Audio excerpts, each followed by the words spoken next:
My name is Juliana Nykolaiszyn with the Oklahoma State University Library. Today is Tuesday, March 19th, 2013, and we're in Chelsea, Oklahoma, interviewing Donna McSpadden. Donna, thank you so much for joining us today. My pleasure. Well, Donna, let's learn a little bit more about you. Could you start by telling us the year you were born and where you were born? I was born in Pawnee County, Cleveland, Oklahoma, April the 5th, 1934. And my parents were Edna Tila Fox and C.A. Cassidy. And they had been married 7 years when they had me. I have one sister, Norma, who's 23 months older than me, and we're best friends. So tell me a little bit about what your parents did for a living. My dad worked with oil companies and in the oil fields, and my mother was a mother. Mm-hmm. And did you find yourself traveling around Oklahoma? Yes, and I looking back, I think that's a good thing because when I got married, I didn't have to be trained on how to travel being married to Clem. And sometimes my sister and I would be in 2 or 3 different schools, and I felt so sad for the other students that had to stay in one place all year. I thought we were very privileged, and it was due to my dad's work, and we stayed together as a family and would either, my dad and mom would rent a house or an apartment, and we were both better than average students. We liked to learn, and one of the best things in the world was the traveling. It was just like learning on wheels. Every state we were in, the first thing we did was to go to a library and the museums. And of course, we were enrolled in school. But we had a happy, healthy childhood. We were just one of those families that was blessed to be close with the mom, dad, and grandparents. And sister, you always had a playmate. And that kind of ended when she became a teenager, and I was still about 2 years younger, and all of a sudden she outgrew me and had all of her own bevy of friends, and that was a tough one to take. But then I got to that age and realized you didn't want your sister to know everything you were doing. No, we were a good, happy, close knit family, very church oriented. Wherever we were in church. And mom was always the one that taught the Sunday school classes, planned the parties, and we were always having a party or a Sunday school party, an ice cream social, watermelon feed, hamburger cookout at our house, wherever we were, we were involved. Did you ever tag along with Dad on the job? Oh, yes. I even have some pictures of me trying to walk in his footsteps, which I couldn't make that long of a stride, and always had to wear the little hard hat like he did. And my sister and I were very lucky to do that, and particularly when they were doing a river crossing, and we would watch. And then in the war years, we were in Port St. Joe, Florida, where my dad was sent to help with the tankers, the company he was with at that time. They were doing the war tankers, and we had to be escorted by uniformed military people to and from school. And if we drove up on site, there was a restricted area where mother could park the car, and then we could only visit a few minutes because of the restrictions that were with it. And that was quite the learning process. And it does stay with you. And at what point did y'all come back to Oklahoma? We really never left Oklahoma. We always had a house. And when I was in the 2nd grade, my mother had a sister that lived in Craig County in the little community of White Oak. And we knew that we were going to have to quit traveling all the time. And as mom and dad said, make some roots. So they bought some acreage with a nice 2-story house on it about 3 miles from my aunt and uncle, who had 3 children. So that was good. And we would go in the summertime then with my dad or on school breaks or something, and our house became the gathering spot as we were in, quote, town, which White Oak was not really a town, but it was a marvelous community. And we could walk to school. We would walk a mile to school. And when we both played basketball, and when we were having a ball game, we had nearly all of the girls' team home with us, and Mother would always have dinner cooked. And a lot of times we had stew, because when she looked up and saw how many we were bringing home with us, she could add a little more water and a few more potatoes and stretch it, and brownies and so forth and so on. So we were always in good shape for the ball game. We had a good team too. What position did you play? I was forward, 00. Kind of like a water bug. Well, can you talk about your experiences going to school? You played basketball. Were you drawn to any subjects? I loved history, spelling, won a spelling bee in the 2nd grade. And I would have gone on to the next level, but this big old boy beat me on the word cellar. The teacher did not describe what kind of cellar, just said the next word, the final word is cellar. So to me, cellar is Seller. And I remember she frowned. Well, that tipped him off. It wasn't Seller, Cellar. And I got beat up pretty bad on that for a boy beating me. And I like to write. I like to write. When you were younger, did you have any aspirations as to what you wanted to be when you got older? I wanted to be a doctor. I wanted to be like Miss Kitty, because she always had the pretty dresses and was always tall and thin and popular. And I certainly never got to become that. And I thought a secretary was just great, because when I was young, girls were either teachers or secretaries, or if you were lucky, nurses. And of course, everybody wanted to be the perfect mother at some time, but that was like step 3 in life. And I always wanted to be more than just confined to the house, somewhere where you could explore and be with people and offer something to somebody, and just help somebody that was a little scared to try something themselves. You could encourage them or guide or walk with them. And I always wanted to be in that. Were your parents very encouraging when it came to education? They never thought there was anything we couldn't do if we set our minds to it. And the main thing was they taught us self-discipline, self-control. What you had was what you earned. And Norma and I worked in the garden. That was not a real thrill, but we were so happy with the end product.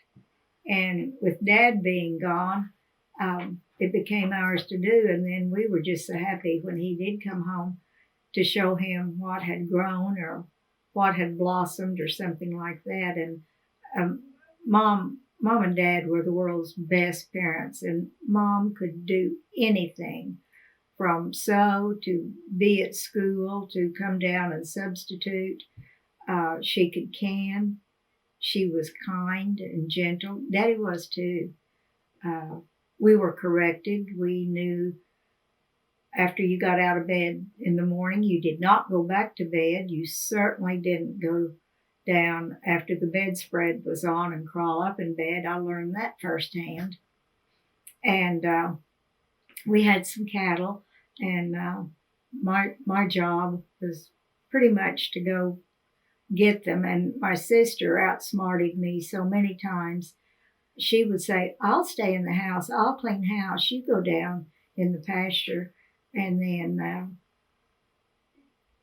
she was brilliant, absolutely brilliant.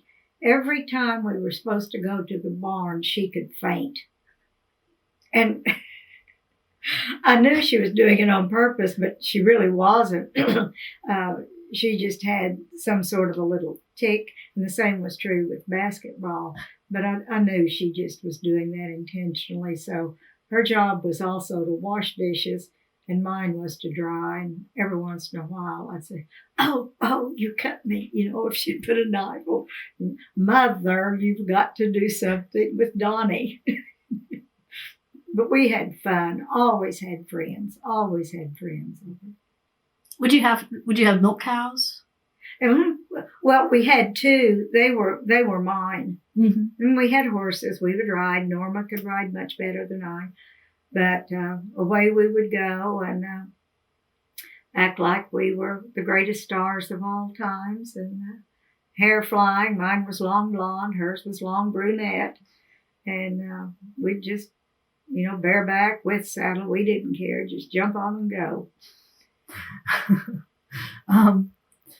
You mentioned that you worked in the garden and your mom did a lot of canning. Did she pass a lot of those on to you? Did she teach you how Norma. I was a slow learner in that. I would rather save up and buy them that somebody else had done or let them get. And I'll fast forward on that one. As long as Clem and I were married, the one thing he wanted for Christmas was my mother's canned green beans.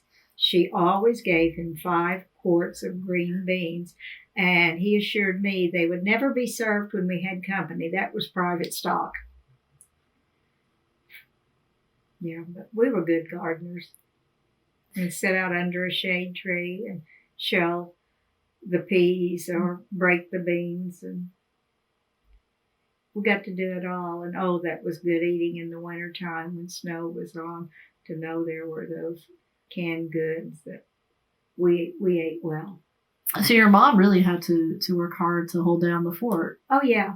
But I never heard her complain about it. It was just our job, ours to do. Dad made pretty good money and brought it home, and we were very fortunate. So take me a little bit through high school. Where did you go to high school? White Oak. Okay. How many grades were in White Oak? Well, 12. So was it like a 2-room school? Was it multiple buildings? Describe it for me. Yes, there were multiple rooms. The main one being the gym, the second main one being the school cafeteria. And we could practice basketball during our lunch hour, which was never an hour. I don't know why it's called lunch hour. It was never an hour. And we would all have indigestion by 1:30 because we'd just swallow the food and run to the gym to practice basketball, shoot baskets, run, or do anything. And the cafeteria was fun because all classes, the school was not big enough that you had to say the little kids go at this hour and that. We all went at one time. And it was wonderful food. It was home-cooked food because the ladies that worked in the cafeteria were mothers, and they cooked for you at noon just like your own mom did at home. And there were no frozen foods. It was all, the potatoes were freshly peeled and boiled and mashed or fried, and it was good. How many students were in your graduating class? 17. And how many total were in White Oak? Approximately. I would say maybe 300. Wow. And I thought I was again privileged because my dad was on the school board. And somewhere I got the idea that I could do maybe things the other kids do and get by with it. And my best friend, Major Dick, and I found out one time when one of the baseball players said we could drive his pickup to a baseball game and leave school. And that really wasn't difficult to do because all of the teachers had multiple jobs. And so did the superintendent. He was a math teacher. And we drove to catch him to the baseball game. And we went home pretty quickly after we got there. And my parents were in the superintendent's office when we got back. And the punishment was by the next morning, we had to recite Thanatopsis in front of an assembly and tell them why we had learned it overnight. Right there on the second row sat my parents. And to this day, I look at it and just shudder. But we didn't sneak off anymore. We didn't do that. Well, how early did you learn how to drive? Oh, I was probably 13. My dad had a pickup, and to get to our school from our house was a railroad track. Mm-hmm. And he would tell me to get in the driver's seat. And, of course, you had the clutch and the brake then, and the accelerator, and go just near but not on the track, and then get your brake and your clutch so you were holding it. And he said, you hear a train and it's right on you. What are you going to do? Well, I said, jump. That was not the right thing.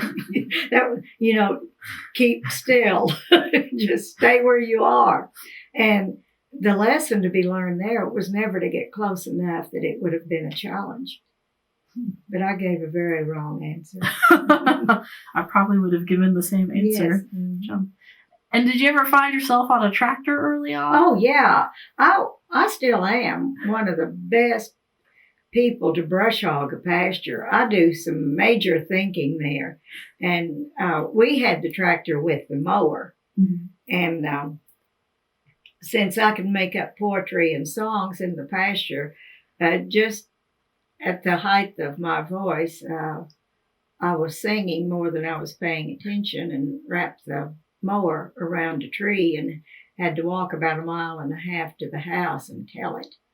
So I had another lesson that day too. But one year for Mother's Day, Clem bought me my own Ford 300 with the 6-foot brush hog. And I just love it. I love it because you're out there with just nature and you see your accomplishments and improving something. Yeah, I'm pretty rural.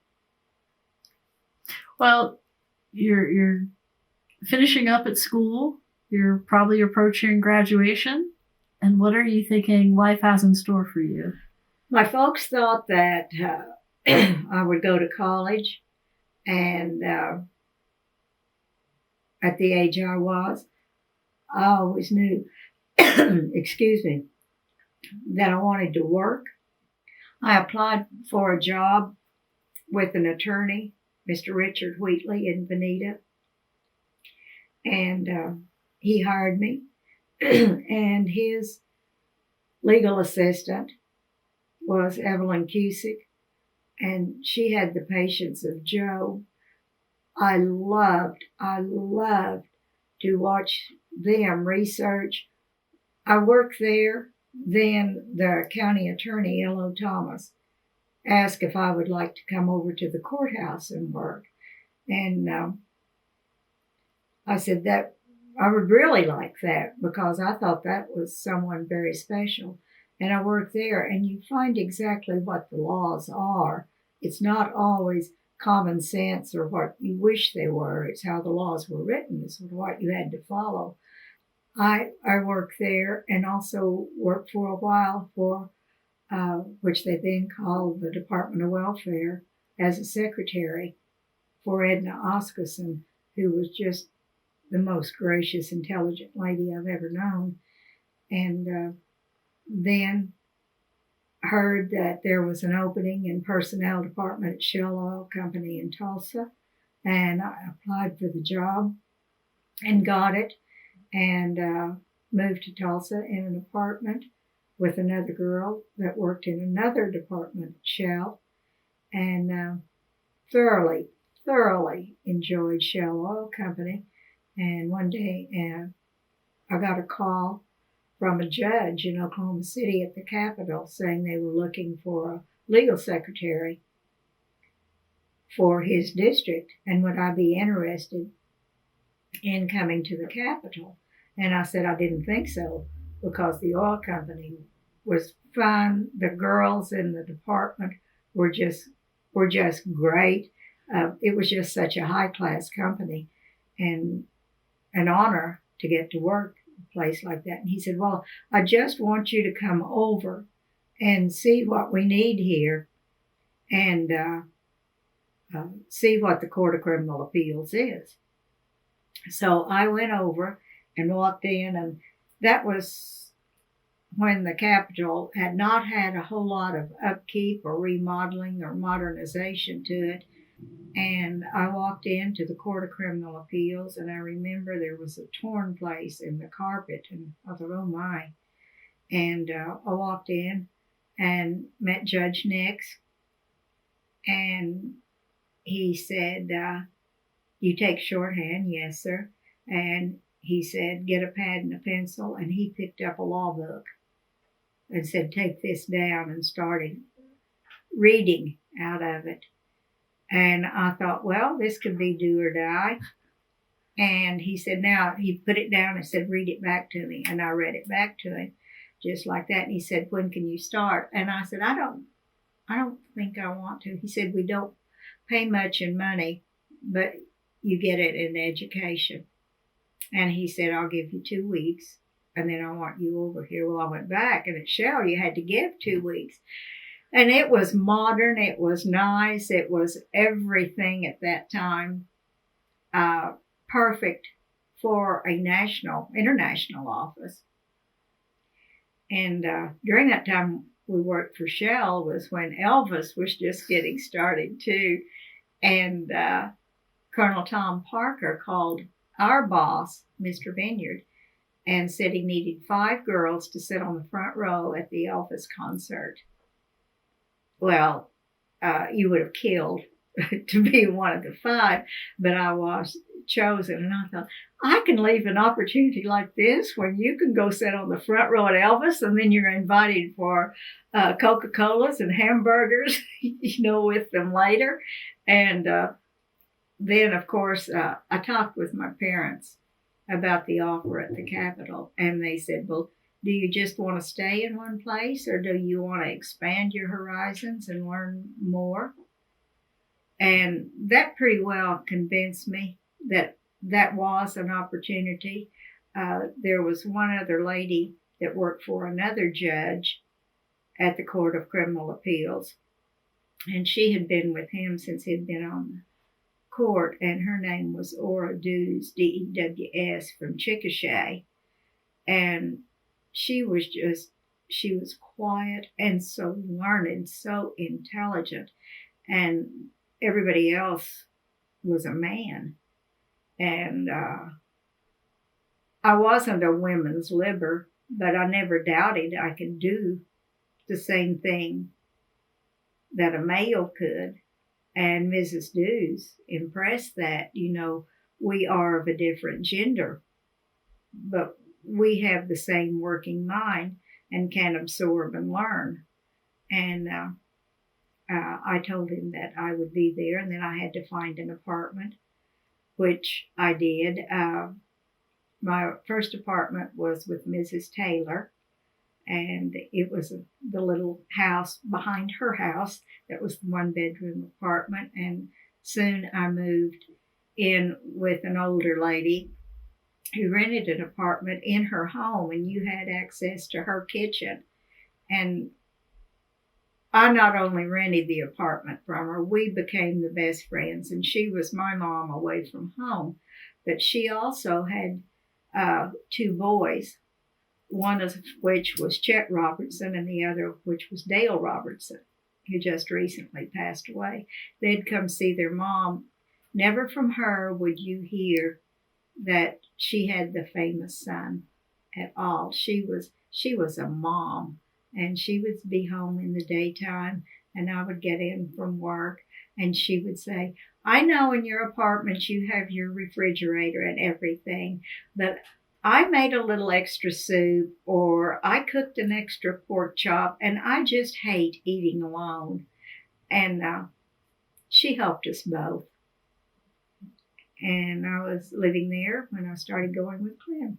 Was it hard, being out of the house and trying to find different places to live? You're a young woman, you were in the workforce. Going from a small town to Tulsa was a worse transition than going from Tulsa to Oklahoma City, because I had a roommate in Tulsa too, which now is the Cherry Street area where we were then. And it was in a home. We had the upstairs and the family lived downstairs. And in Oklahoma City it was because it was quite a ways from Mom and Dad. And I was still pretty tied to my parents. And and I always looked for the home atmosphere. I didn't want to be totally alone. And I wanted to know someone was there and share the friendship. And I never wanted to live in an apartment building alone. Later, when Mrs. Donseal's health started failing, I did move to an apartment closer to the Capitol so I could walk to the Capitol. And it was okay then to walk. And there was an older lady that lived in the apartment building down the hall from me, and she worked in the state treasurer's office.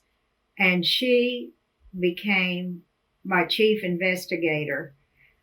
It would have this knock on the door, just wanting to make sure you're home, and of a morning I'd get a knock on the door. Are you awake? And she would have to pass 2 other apartments to get to mine. And her name was Dolly Mae Allen.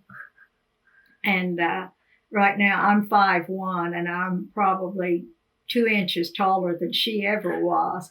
And she was probably 50 years older than me at the time and had been a lifetime employee at the state capitol. And then who became my best friend there, lived in an upstairs apartment, and she worked for another department there, and she was from Mountain Park. Well, before you met Clem, what would you do in your spare time? If anybody would say, let's go dance, we would dance. Where would you dance? Well, then you could go anywhere, and near the apartment was the Blue Note that had a great club, and you could dance and eat there. So we would save up our money. There was never any extra money when you're just a working girl. And we would go there. And a lady who later became Clem's administrative assistant and top secretary worked for Governor Gary. The funniest woman in the world, Peggy McBride. And she always had a car. And she was divorced, but funny. And she just took a liking to me. And she would say, I'll pick you up. Go home with me from work. We'll go eat. And she had a son. And he was tops in her life. And he would laugh at us because we were just crazy old women. And I remember one year, one of the radio stations in Oklahoma City was having one of those buried $50,000 somewhere in the city. And we just knew that we were going to find it. Well, she had a convertible at the time. And all of the codes for it made us know it was somewhere toward the airport. And Peg had cancer and had a leg amputated and had a wooden leg. So she couldn't get out and run or anything, but she could drive all right. So we would get our clue, and the little boy would be in the back seat, and we would follow the clues and run into masses of people somewhere. And darned if we were not within just a hand of finding that $50,000.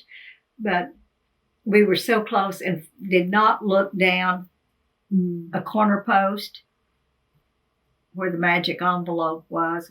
we were looking around at the bottom and for some buried box or something like that. And it got dark, and they said everyone needs to leave the area now because it's getting too congested. And it was. The traffic was backed up for all of these treasure seekers. So she just took out across the pasture. But what was funny, she said, lock your doors. We were in a convertible with the top down. So we weren't going to find the $50,000 with our mentality. But working at the Capitol was so great. You met the people whose names you had read in the paper or heard on the radio or seen on television, which was an early thing at that time. And they were just people that wanted to help and make a difference. The pay was not that great, but the education was. And every time there would be a community college course or anything pertaining to law or improvement, additional Greg shorthand or anything like that, I'd be the first one to sign up. I was going all the time. And looking back, I probably, had I taken them as college courses, would have had a PhD by now if I had done it differently, but I didn't. And later I came back and got an associate degree at CJC in Claremore, and then later enrolled in TU and had a year to graduation, and a tumor was found in my eye, so I had to stop because of the tenseness of that situation, and never went back, which I should have. Well, let's jump back for a second and tell me how you met Clem. I was working at the Court of Criminal Appeals, and at that time I was marshal of the court, which is kind of the glorified first secretary. And Mrs. Dews had been marshal of the court, and Don Hackler from McAllister, who worked for John Brett. And it was pretty rare for someone as new to me to the court to be selected to be marshal of the court, which is the one that calls the court to order and pretty well keeps order when the attorneys are there fighting whether or not the law was followed. And it was good. And it was when the judges come in with their black robes on, the marshal is the one that says, "Hear ye, hear ye. The Court of Criminal Appeals of the state of Oklahoma is now in session. God save the United States, the state of Oklahoma, and this honorable court. Be seated, please." And keep them quiet. And if there's arguing, you get to call them down or eject them, which they were all towering over me. So very few people got kicked out for being noisy. But as to meeting Clem, he was a young senator. And it was a given that at any of the courts, the library, or anything, that the legislators brought their visitors from their home district to visit the Capitol because it is a place of the people. And he brought a group from his district to the Court of Criminal Appeals. And he and my boss, Judge Nix, were great friends. And I had met him, but I was always telling Miss Cassidy, is the honorable judge in? And it was either yes or no, and then on about your business. And this one day he brought the group of school children in, and we were going through a mock court of attorneys and a make-believe legal question of a case. And one of the students gave a really sharp answer. And I looked, and Clem was leaning in the door, smiling. And when the child gave that answer, I just kind of winked. And he was laughing at it too. And later, when he got back to his office, he called down to the court and said, "Miss Cassidy, do you like Oklahoma beef and guitar picking?" And I said, "I like Oklahoma beef and guitar picking if it's at a dance." "Well, I'm not much of a dancer, but some of us are going out tonight. Would you like to go with us?" And I thought, oh my, I didn't know because I had met a guy there that was just a charmer, just a super good guy. And he was a junior officer at one of the main oil companies and had a black Thunderbird with a wheel on the back and was a dancing expert. Loved to dance with him. And I told Clem, I said, sure, I'd like to go out.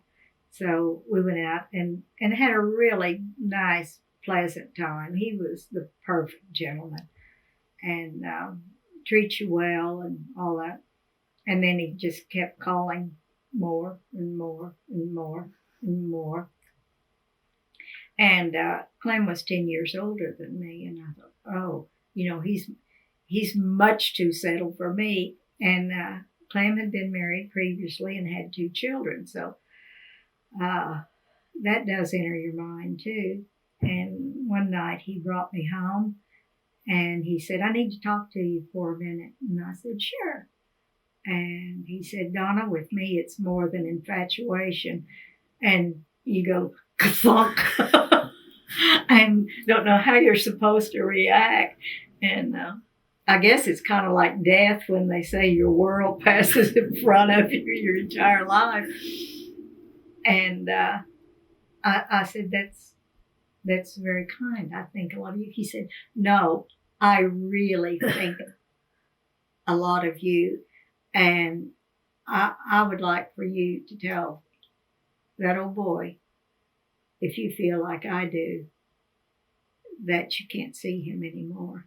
And I said, I don't know about that. I said, there's a lot of things for me to think about because you've got some major responsibilities before me.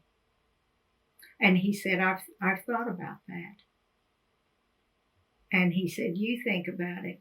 And I did. And I thought, I don't think I can do this. I don't think I can do this.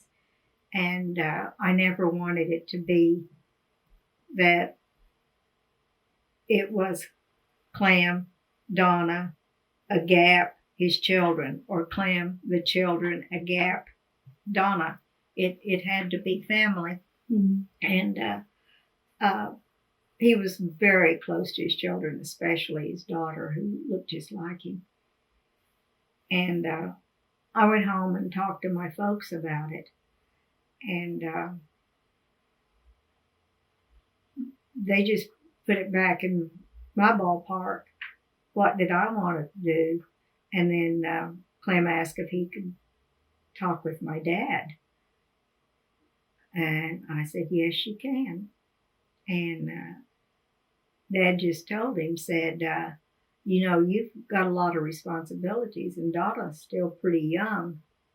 And that's a pretty good load. And she has the good job.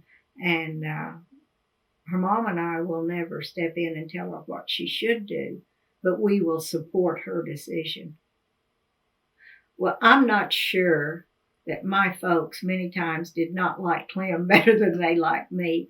And he adored my parents. He would take my dad with him when Clem was working for ABC, Wide Worlds of Sports, or when we were going somewhere to stay all night at when Clem was announcing a rodeo or political meeting. He would say, call your folks, see if they'd like to go with us, and I'll just get 2 rooms or something like that. A perfect family relationship with my folks. And his father treated me the same way. And he said, you're the daughter I never had. They had 3 sons. And his mom liked me, but to her there was a stigma if you were divorced. Mm-hmm. And instead of blaming Clem and his first wife, somehow I became the not so desirable person because her oldest son really liked me. And I think she maybe saw it as he would not give her as much time as he had. And that wasn't true. He worshipped his mother and dad too. His father was his role model, and his mother was his model of a lady. So it worked out. It worked out, and Clem and I would have celebrated our 51st anniversary in February this year.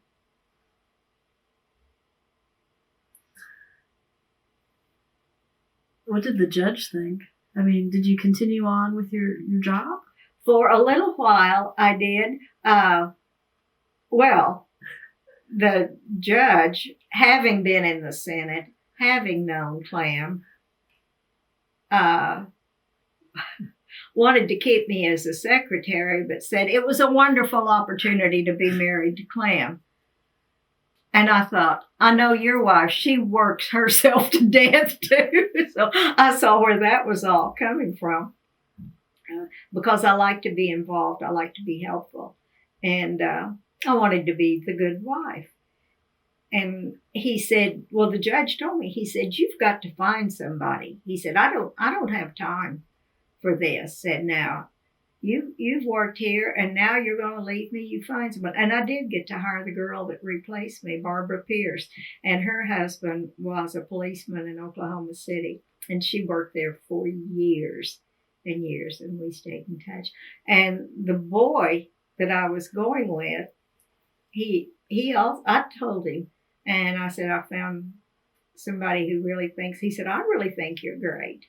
And we were kind of to the point of getting engaged. And I said, no, this guy is settled. He's good to me. He's got his plans for the future, and it's in the area where I grew up. And the boy said, well, he's a young man, said, well, I want you to find me somebody just like you. And I said, no, that's your call. Well, one of the girls I knew loved to dance. She was really pretty. And I introduced them. They did get married. Yeah. They didn't stay married that 51 years, though. And I've always laughed about that I got to select all these people. Yeah. But as far as me continuing to work, Clem needed to live in his Senate district.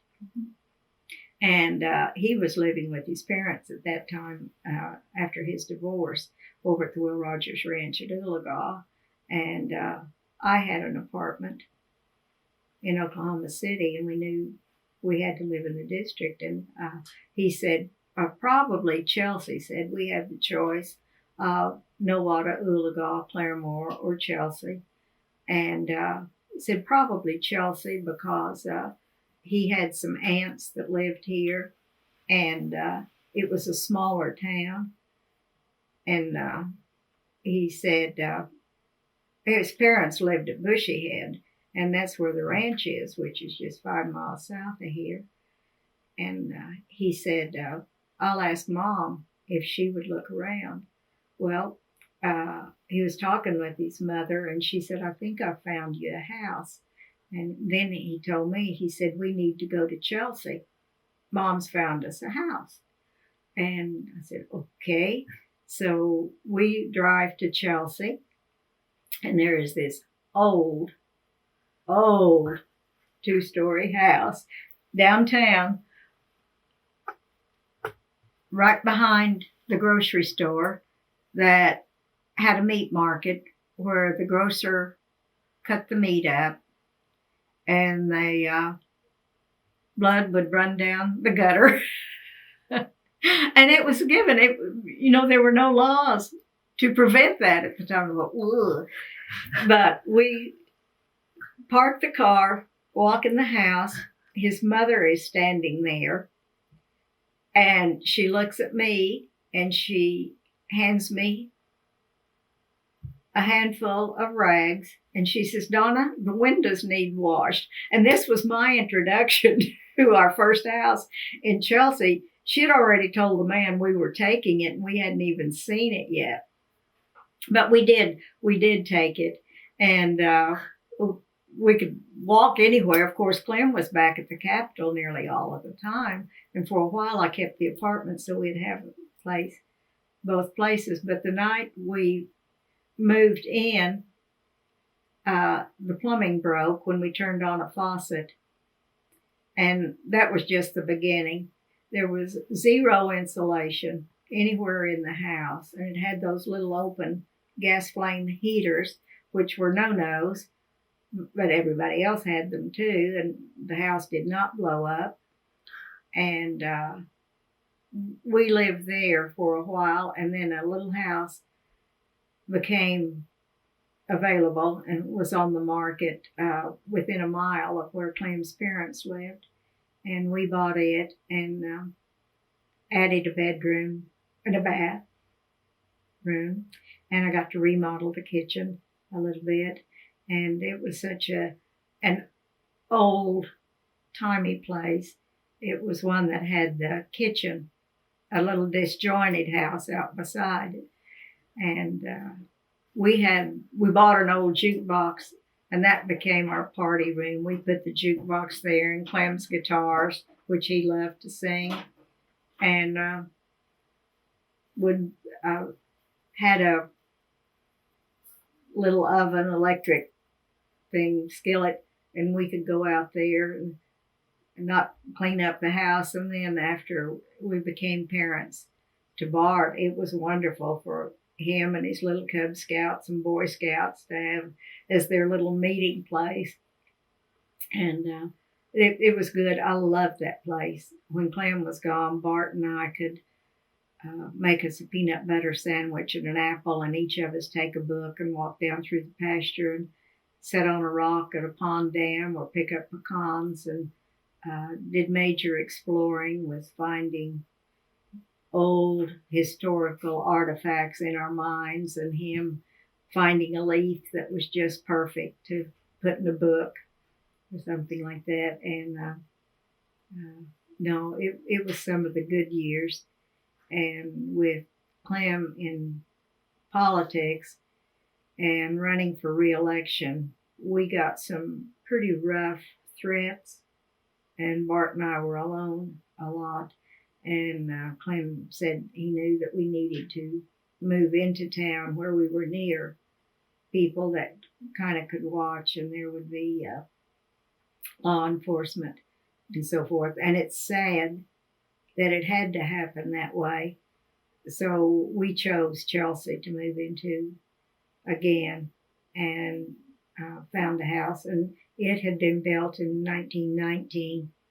And at the time we bought it, was 3 apartments, and we renovated it and made it comfortable, keeping it pretty much as it was, and later added a swimming pool. And I got my wraparound veranda porch. And when Bart started college then, I found early on I didn't need the swimming pool, and we had the same man that built it fill it in when he left, because it was just too much work. And I never quit work. I was always working somewhere. Well, those early years when Clem was still working at the Capitol, how did you stay busy? I know you were getting everything settled with the homes here. What kept you busy in your spare time? When we still had the apartments, and I was very involved in the OOHRP Club, which is the Band of Red Women Legislative Wives Club. And during that same period, in the mid-60s and 70s, is when Clem also took over the National Finals Rodeo and was general manager in Oklahoma City. And there had been nothing for the wives to do, and they were in the city 2 weeks in early December to mid-December. And I started the NFR Ladies' Day, and we would have style shows and luncheons. And it grew. It's still in existence, even though the finals have moved to Las Vegas. And I would work on that pretty much year-round from one year to the next, and had the superb help of Sharon Shoulders, who was married to Jim Shoulders, and Nell Shaw, whose husband was Everett Shaw, the great steer roper, Liz Kessler, whose husband was Reg Kessler, the stock contractor. Did you play a role in the re-election campaign and all the different campaigns? Oh, yes. I worked my heart out. I'm not sure I didn't work harder than Clem.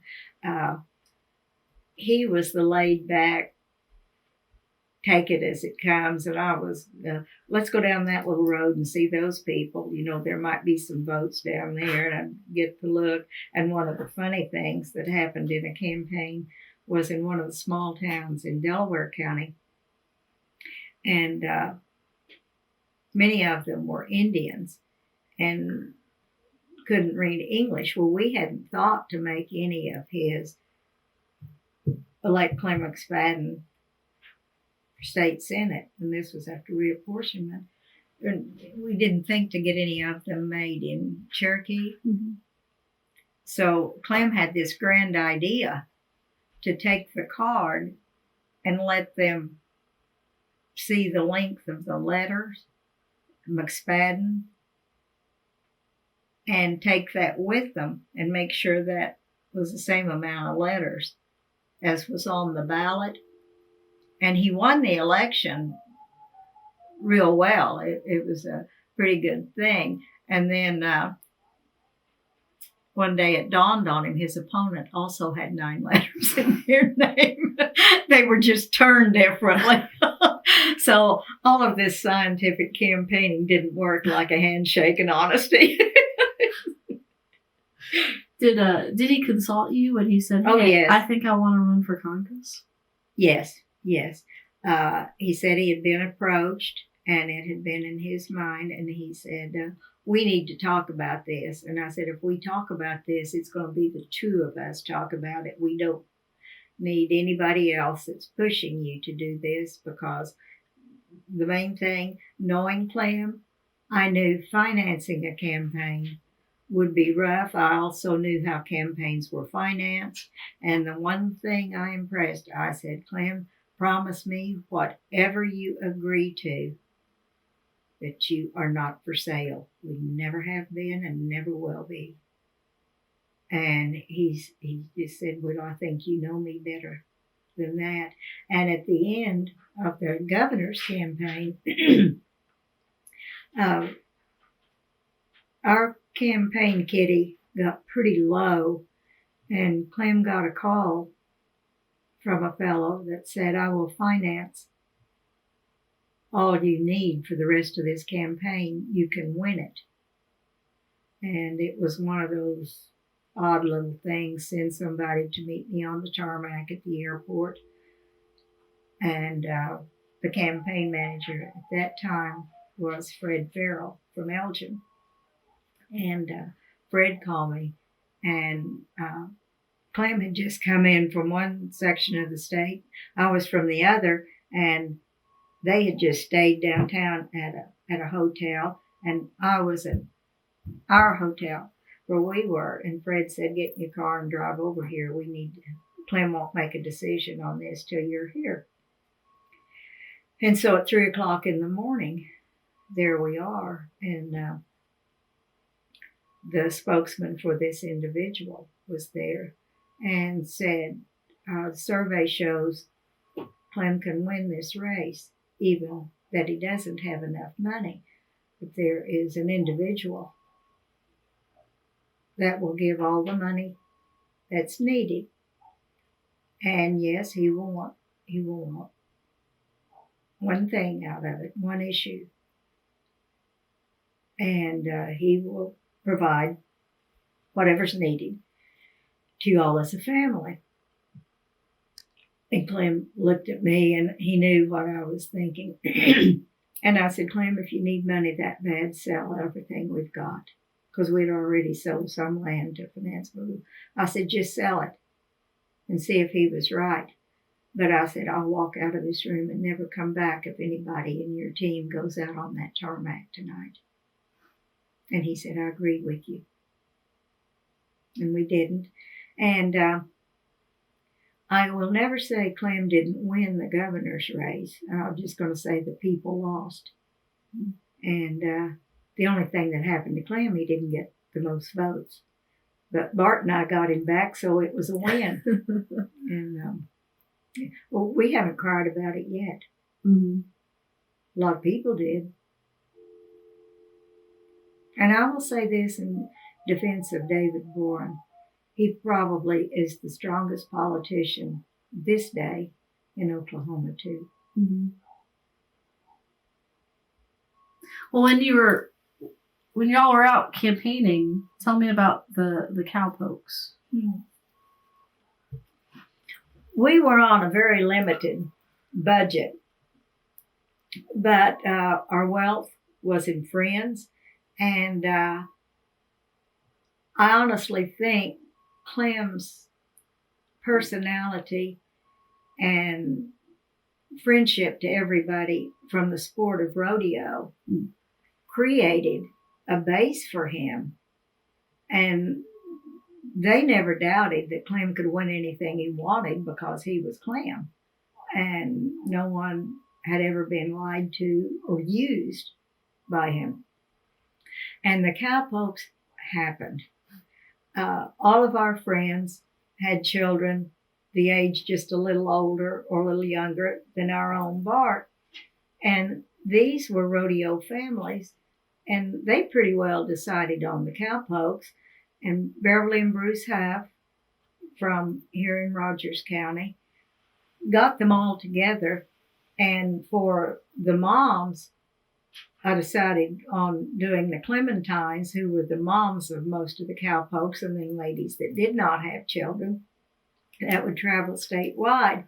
And we had our little blue sleeveless polyester dresses or polyester pants and our red jackets and white shirts. The cowpokes had on their clean jeans, probably not a name brand jean, clean jeans, white shirts, little ties, and Beverly, Wani, Tanner, and that group of ladies made chaps and vests in red Noga hide that looked like leather. It was close enough. And the kids all wore the silver belly hats, just like Clem did in the Western style hat, and started going statewide. And they didn't ask Clem for anything. This was how they could contribute something.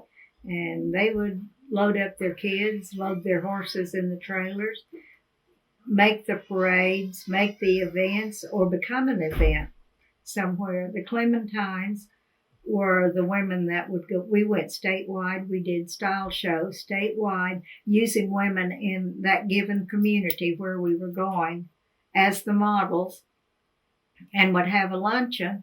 And then the keynote of the luncheon would be, if Clem could, to come in just to speak to the ladies, because he was out going section line, business to business with the husband. And if Clem was in the other side of the state, then it was my job to tell him how great he was, which was not really a problem. But the girls that traveled with me could almost give the same speech verbatim with that.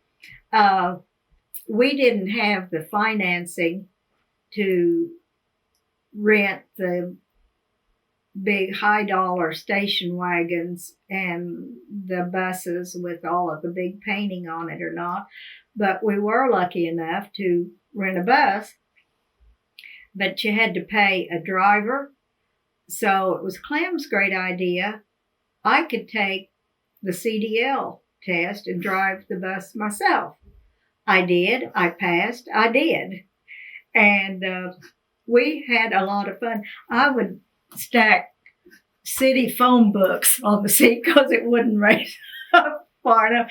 And here I am driving this bus down hills, up hills, down turnpikes, off turnpikes. I had singing Clementines in the back. We had more coolers of bologna, cheese, crackers, whatever anyone thought that they would want, because we weren't going in a restaurant to eat. We were going in a restaurant to shake hands and leave literature with the permission of the manager or owner. And then we would either stay, as many that could get into a room in a motel at night, or Clem knew everybody everywhere. Somebody would have an extra house, or they would go stay with a neighbor and we could stay in their house. We at Tahlequah, we stayed in a house that had been condemned out of one of the lakes. And the guy that owned it somehow got the water running just the night we were there, and we came in after midnight from a campaign tour somewhere, and we didn't care as long as we saw the old mattresses on the floor. We got up that morning and thought, how in the world did we keep from being bitten by a snake or a rat? So you're leading the Clementines across the state. Yes, and we were just so successful. We would break off in groups, and one would go south, one would go north, one would go west, one would go east. Everyone wanted the east because it was closer to home and they could go to their own home at night. But finally, we got women from throughout the state that were Clementines. And it's amazing to this day when I'm somewhere, maybe at the Lazy E for an event or at the Capitol to see Bart there or just see some friends there. Someone will walk up and say, oh, yes, I was a Clementine. Or, oh, yes, my Johnny was a cowpoke. Well, how is Johnny? Well, he has 4 children and now live in Georgia or Kansas or somewhere. And you look back and you think, what a wonderful, wonderful group of friends we did have. Mm-hmm. And it was rough, but it was so gratifying. And to this day, the Clementines that live in this area and I get together for lunch. Really? Yes. And we've been very fortunate. One of them locally has been diagnosed with cancer, and we're now doing the same as we did then. We have our schedule of who does the food and who takes it over there. Who came up with the name? I did. And the Craig County, the Veneta Clementines, took it a step farther when they were having their style show and paraphrased Oh My Darling Clementine and wrote a song about the Clementine campaign and everything and said it to Oh My Darling Clementine. And it got to be a sing-along song at any fashion show or meeting that we had. Good memories from the road. Oh, yes. Oh, yes. Wonderful. And I know so many that worked so hard and gave so much to Clem, shed a lot of tears. And any tears we shed were for them. Mm-hmm. Yeah. Well, I kind of want to jump back a little bit. Okay. And I want to talk about Bart. I think when children change our lives, and here you go. I think Bart was born a little man instead of a baby. If a child was ever cloned, I think it had to be Bart. He has Clem's mannerisms. He has Clem's personality.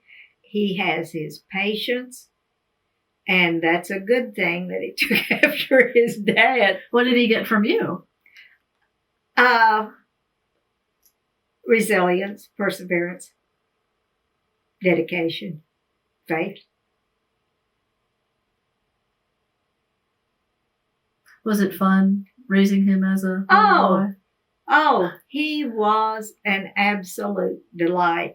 And like most parents, you don't just love your child, you worship them. Mm-hmm. And I thought Bart could do no wrong. And he rolled with the flow in politics, in rodeo, never said, I don't want to go, I don't like it, like that. It was, Bart, what are you going to take? Get your books. We'll do snacks. And everything was just fine with him. And he made friends very easily. And a super little traveler. You could give him a book or a game, or when he got old enough, get to sit in the front seat and have a conversation like you had 3 adults in there. And then you would remember he was just a little 4 or 5-year-old boy and gear it down to him and listen to him tell what his horse Indian Pat did or what his dog Dandy did, and anything. And then came the teen years, and he got super intelligent. And we went through everything like every other parent of teenagers did. And there was never a doubt that he did not want to go to college. He did want to go to college. And he was intelligent enough. He got several scholarship offers, and we took the summer between his sophomore and junior year and went to a lot of the places where he got letters. One was Yale, Princeton, Sewanee, Vanderbilt, and we toured all of them. And when we got to Sewanee, Tennessee, he said, "This is it." Mm. And Clem asked him, "Why this?" He said, "It reminds me of Chelsea. The homes were old, the old Southern homes, great faith-filled campus, and small, very small, 1,200 students. And they, every professor was a PhD. And and they lived there. And when a professor or his wife had their porch light on, it meant any student on campus was welcome to come visit them at that time. They did, and they did a rotation where the students would have dinner with their professors of the classes they were taking. And Bart got inducted into fraternity life, wound up being fraternity president, and became very involved with that. And after graduation with a degree in political science from University of the South, he came home and was accepted at OU College of Law. And Clem had to kind of swallow on that one. And he said, "Feller, you've besmirched the family name. We've never had anybody go to OU or be like blank lawyer." Well, we laughed at it because it was a good thing, and particularly when Bart became partners with Clem in the legislative lobbying firm. And they had a beautiful relationship and were fortunate enough to work together about 10 years at the Capitol. And Bart's married to a beautiful lady inside and out, Kate, and they met at church in Tulsa. And she was in nursing school, and after graduation went to work in the trauma department of St. John's Heart Hospital. They had their first child in Tulsa and then moved to Oklahoma City and have had 3 more children who are great. And you have lots of grandbabies. 3 boys and a girl, and the second one, is very much in control. She tells her brothers what to do. And the nice thing, they each have separate interests. It's not they just group up and this is what they have to do. The 12-year-old, the oldest, loves hockey. He loves brainy stuff. And an outdoorsman, a fisherman. For his birthday, he wanted a canoe and got that. And next he wanted a new rod and reel. He got that. And loves to go camping, loves to go on mission trips, which at his age with their church and school, they can do that. Loves helping others. The girl is really involved in English writing. And they're all taking some type music. And she was a little soccer player and cheerleading, saxophone. Tucker is the bookworm. He's the 3rd child. And he would read an entire library, which I like because I, too, still like to hold that book. I don't care how much electronic equipment you give me that feel of that book, and you still lose yourself in it more deeply. And they've had to get on to Tucker because when he would go to bed, they'd go in his room, and he would have his flashlight under the covers and be reading his book there. And he is an accelerated class too. Then there's Luke, who just turned 5, and every activity that the previous 3 had, he has said he's going to be that plus a whole lot more. Whatever is the activity of the day, he's going to be that for that day. And he's funny. He's a sharp little guy too. And fortunately, they're all healthy. A couple have little asthma attacks and some allergies, but the Lord has blessed them. Well, as a young mom raising Bart, you were very involved in his life. Tell me about your involvement with the Cub Scouts and Boy Scouts. Well, we lived in the country, and Bart was a Cub Scout, and the little Cub Scouts in town always wanted to come out to Bart's because they had acres and acres of pasture to go through, and they would find tadpoles, they would catch frogs, go snipe hunting, go on the picnics. And one thing the little cubs did that I just absolutely loved, we decided that everything they did was something their fathers did, so let's give them a little culture in this. And we would have tea parties, and they would have to have their mothers brought them anyway out to the country. So we would set the table for a tea party and have tea cakes, but they could have hot chocolate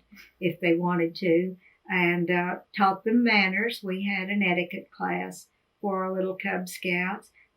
They loved it. They loved it. And they would go back to school and want to pull out the teacher's chair or something. And the teacher was in awe of what these little second graders were learning in Cub Scouts. And then Bart went on into Boy Scouts and got his Eagle Scout, and later was selected to go to nationals at Kananaskis Country, Canada. And just by a fluke of the calendar, he was at National Boy Scout Camp there when Clem was announcing the Calgary Stampede. And Bart and some of his friends were brought in from Kananaskis. And Bart heard his name over the microphone at the Calgary Stampede. And Bart McSpadden from Oklahoma is among the Boy Scouts attending National Scout Camp in Kananaskis Country here in Canada. And Bart said he felt 20 feet tall that night that his daddy mentioned his name. But Bart was an easy child to raise, and had some real close friends, and we had a swimming pool, and the kids would rather come over to the house and mess around, and then at their school dinners and luncheons and whatever they had was at McIntosh School, because it was the only one at that time with the cafeteria.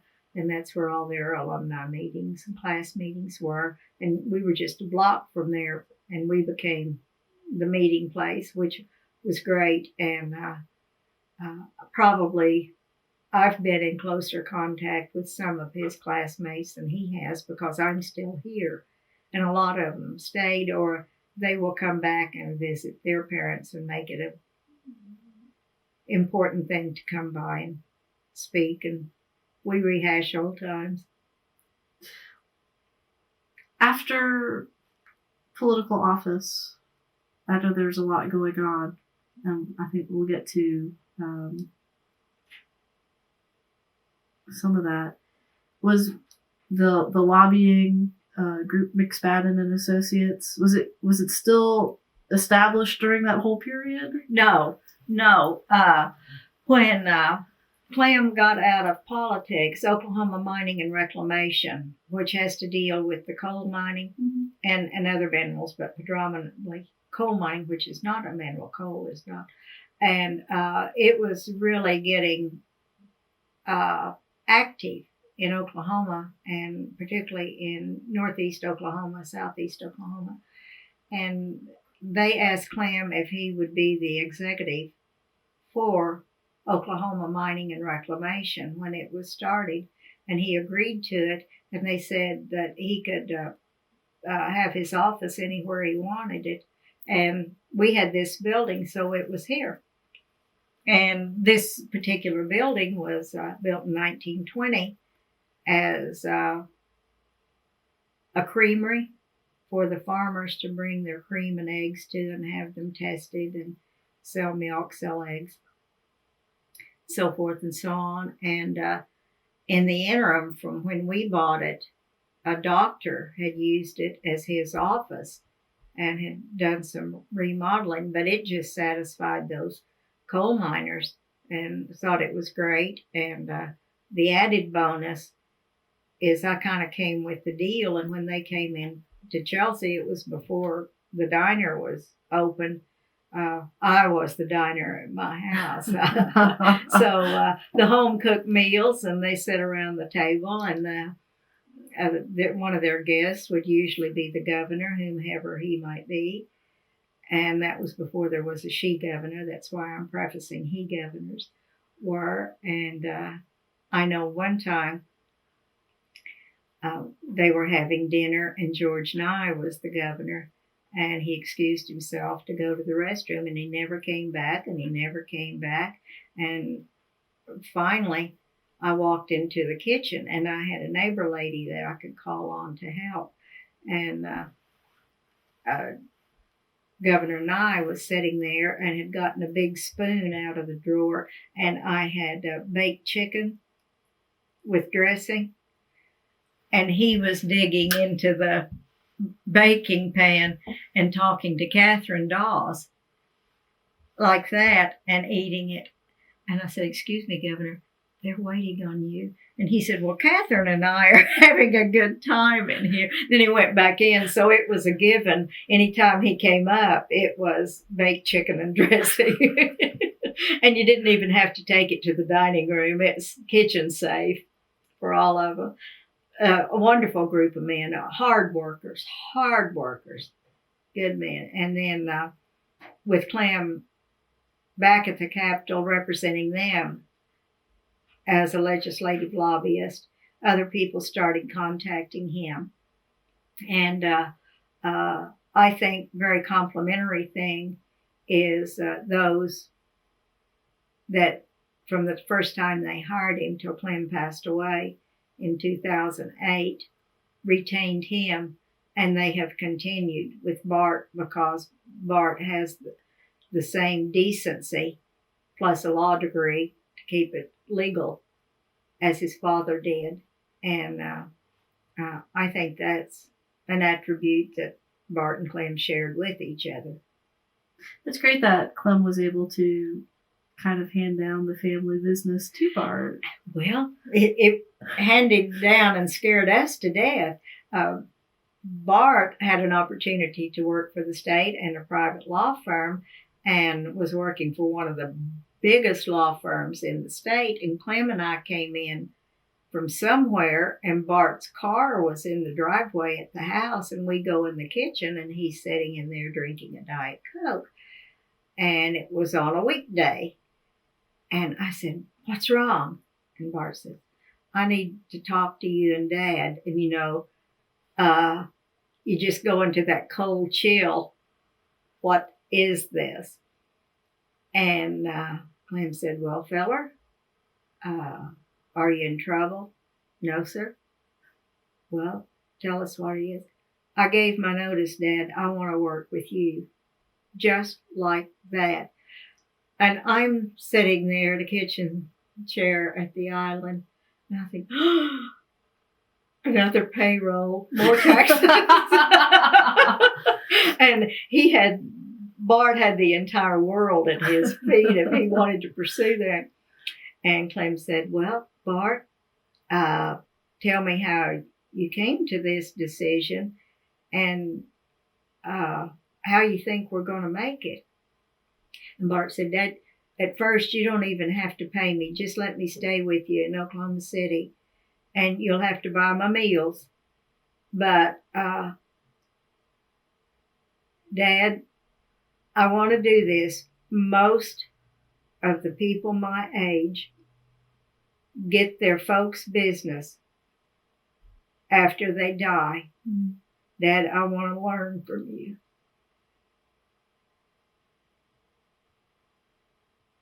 So he did. And they even lived together for a while in Oklahoma City. I was such a slow learner. I did not even think about buying a house. We always had an apartment or stayed at a motel. And after Bart, we always had a nice apartment. And then in the 90s, I bought one of the houses in Lincoln Terrace and remodeled it and thought we were going to live there. And then Bart got married and thought they were going to live there. And it worked out that Clem, Bart, and Kate lived there. And I stayed here and took care of the ranch and this end of the business. And started dabbling in some rent houses here in Chelsea and fixing them up, which was good for me. I love doing that. So you kept the books for the McSpadden and Associates? And luckily, when Bart came on board, he said, Dad, we need an office in Oklahoma City. And they have an office now in downtown Oklahoma City at 1 North Hudson, right next to the new huge Devon complex and all that. But every once in a while, I get that call, Mom, we're overloaded down here. All 5 of us are going this direction, that direction. Could you check out this, that, or the other? And he keeps me in the loop. And a lot of the legislators and department heads will call, I was just thinking about you. When are you going to come down? We need to go to dinner, need to go to lunch. And that's gratifying. Well, through the years, Clem spent a lot of time on the road, whether it was for, rodeo or politics. What was happening back at the ranch? Well, fences needed fixed, T-posts needed bought, a pond needed built or cleaned out, or a cow got out on somebody else, or it was time to get them to market or hay or something like that. And it was just a given. It just got done. And then I had the opportunity to go to work at Foyle Schools, which was not far from the ranch. And Mr. Felix Gay was the superintendent. And he was somewhat small in stature, but so far ahead of his time. He had been in the Berea, Kentucky community of poverty and knew what was happening and how to get out of it. And the term Head Start had just started. And he asked if I wanted to be his administrative assistant. And I thought that was such a great title. I would be somebody very important in the Foyle school system, which is a tremendous community. And I said yes. And it was not just a secretarial job to him, but he hands me packets that he had been accumulating for several months and said, you need to do the survey to get a Head Start program in eastern Oklahoma. I said, I don't know anything about Head Start. He said, this is how you learn. You educate yourself on this. Then you go out in our community and you're the only one going to do it. And you're going to survey these families out in the community as to qualifications for Head Start. At that time, the only other Head Start program in Oklahoma was in Payne County.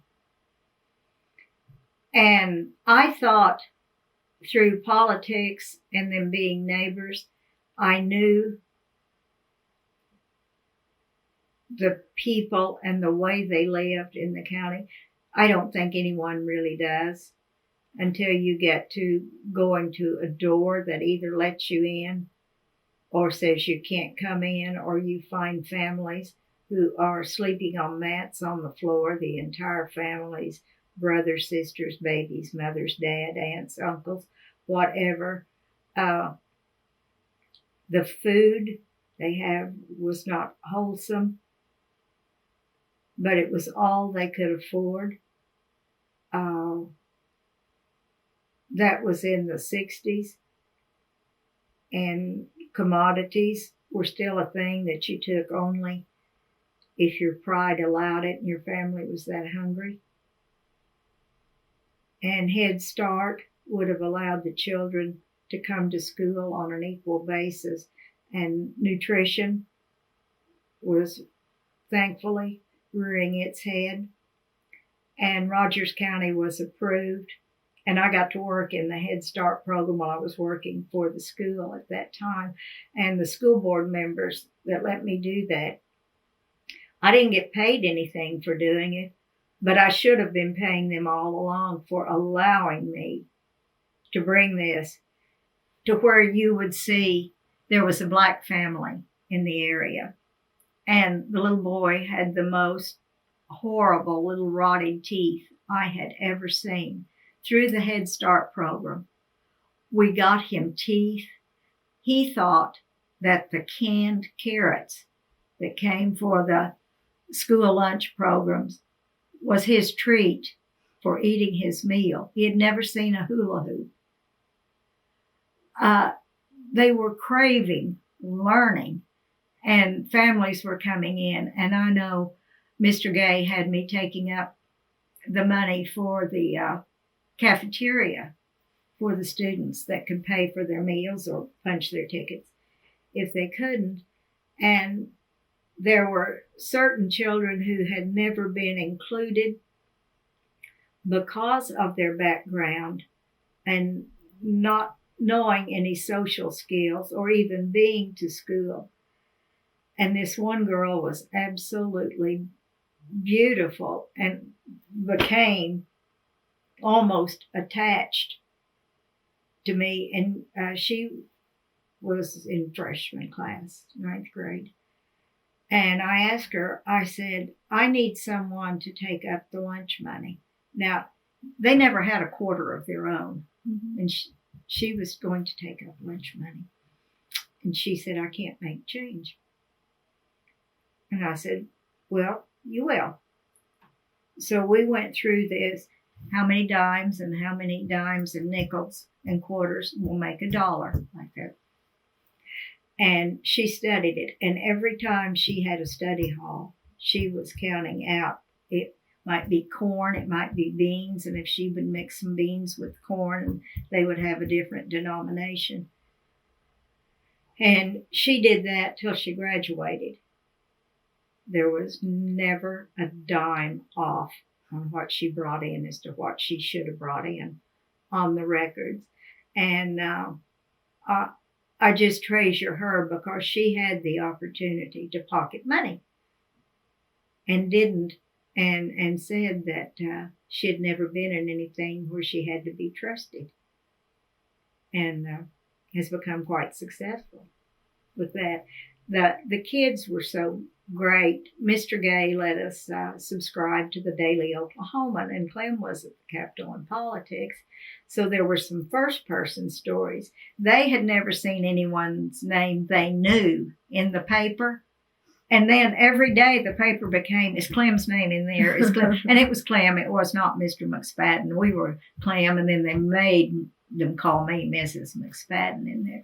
Probably some of the most wonderful years of my life that I worked there. And then I got a chance to go to work for the Oklahoma Crime Commission, LEAA, over 5 counties as an administrative assistant.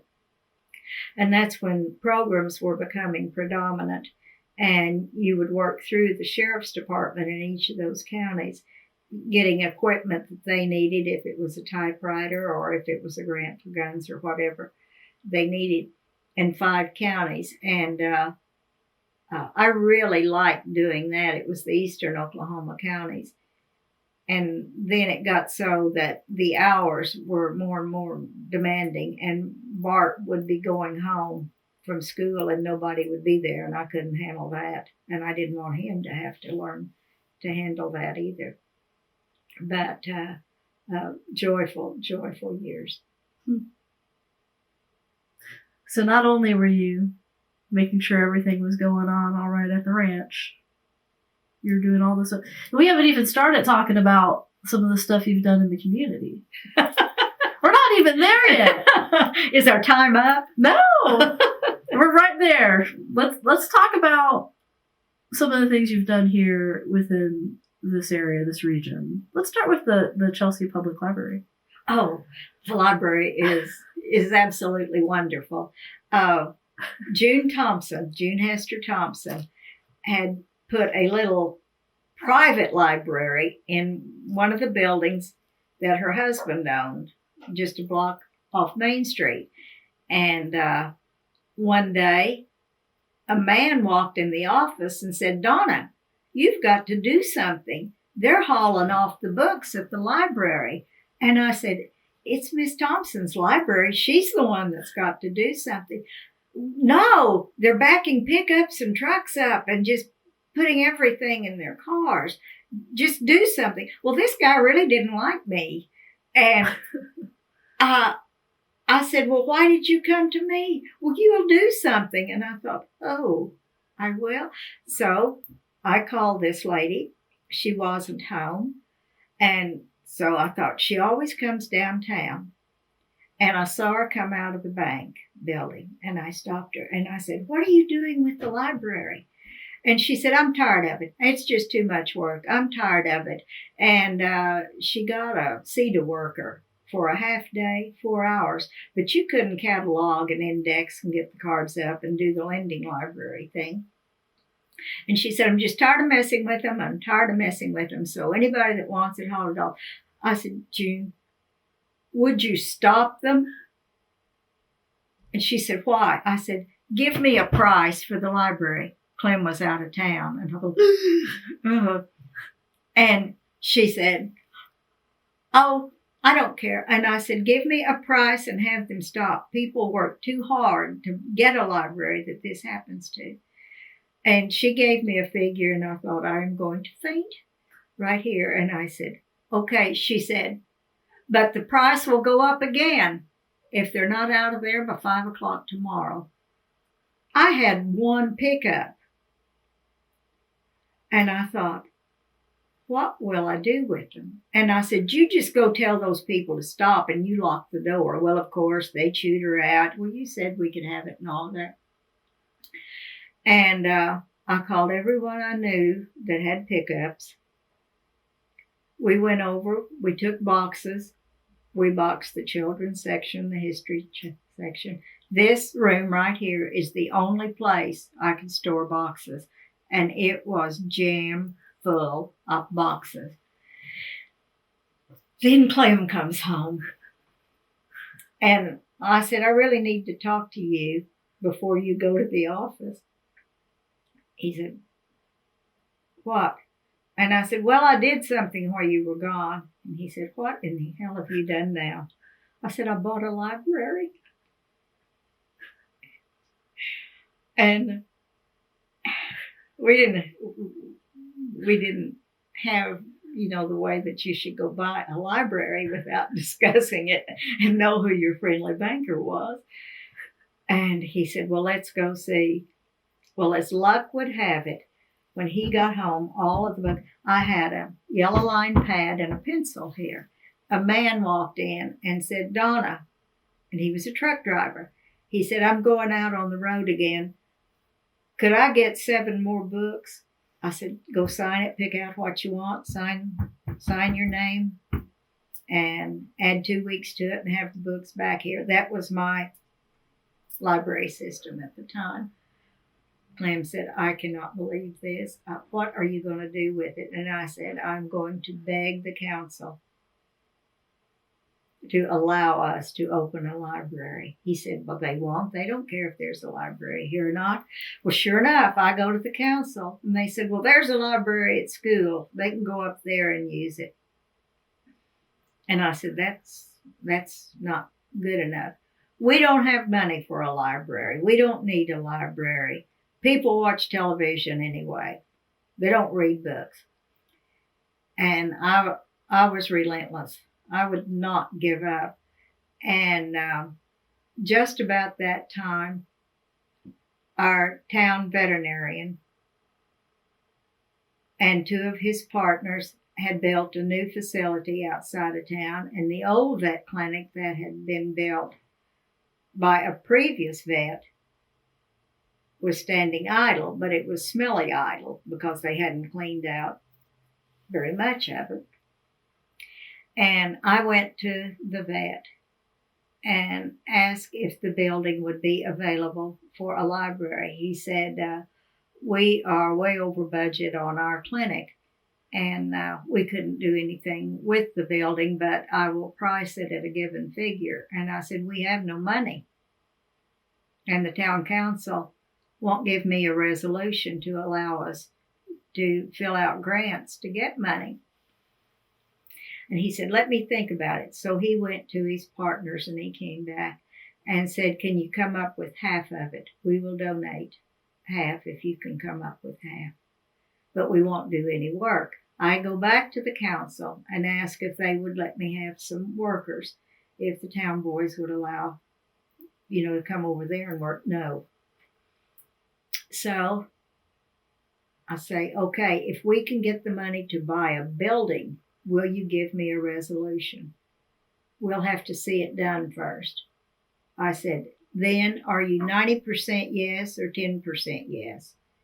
And they said, one of them said, I can see where you're coming from. I think we can. We've got one guy that's fighting us all the way on the council, and another one had kids in school. So Clem and I put up the seed money. Then 8 other people give us like $100, $50, $25, like that. And then when the word gets around, people that used to live here or went to school here would send a check for $25 or $100. And we had the money to pay what the vet asked. And then it dawned on me, we've got a great scout program here. And they had merit badges they were working on. And we had the National Society at high school. And we got those 2 groups of kids to come down, scrape the paint, tear out the stuff. Then we had one teacher at school who had the program where the kids learned to build shelves and everything. And I asked if they would build the shelves, if I would buy the boards. The bookcases were built. They were about 2 inches off. None of the first ones that were built, matched in height or size, but that was all right. Neither did the books. And we asked a lady if she would work for $5 an hour as a librarian, which means as a babysitter, do nothing more than check out books. Went back to the council. They did agree to sign a resolution with the stipulation the town would not put 1 penny in it. So I go to Oklahoma City to the State Department of Libraries and apply for a grant. I go to Founders of Doctors Hospital in Tulsa and apply for a grant. And the day we opened the library, on February 5th, 1983, the State Library came up and gave us a check for $1,000. And Bob Clark was over the state libraries, and he said, you have created a history for libraries. Then all of the small towns, and Concord was one of them, that said, how did you get them to get a library? And Concord has got the magnificent Talbot Library and Historical Center now. Then in 1990, the gas authority wanted to build a new building, and I honestly did harass them. Ernie Parker was chairman of that, and they wanted the Senior Citizen Center and a new senior center and a civic center co-op. And I said, would you add more feet and put a library with this building downtown? No, it's not feasible, the gas authority It's making money, but we don't need a library. I said, just come look. Just sit at that library and see the people that use it. Well, he kind of had to slip around to do it. And I would draw in my very poor hand what the library should be. And I said, I want the person from the library to come up and show you exactly what the size needs to be and how it needs to be split up. Well, they did, and they met.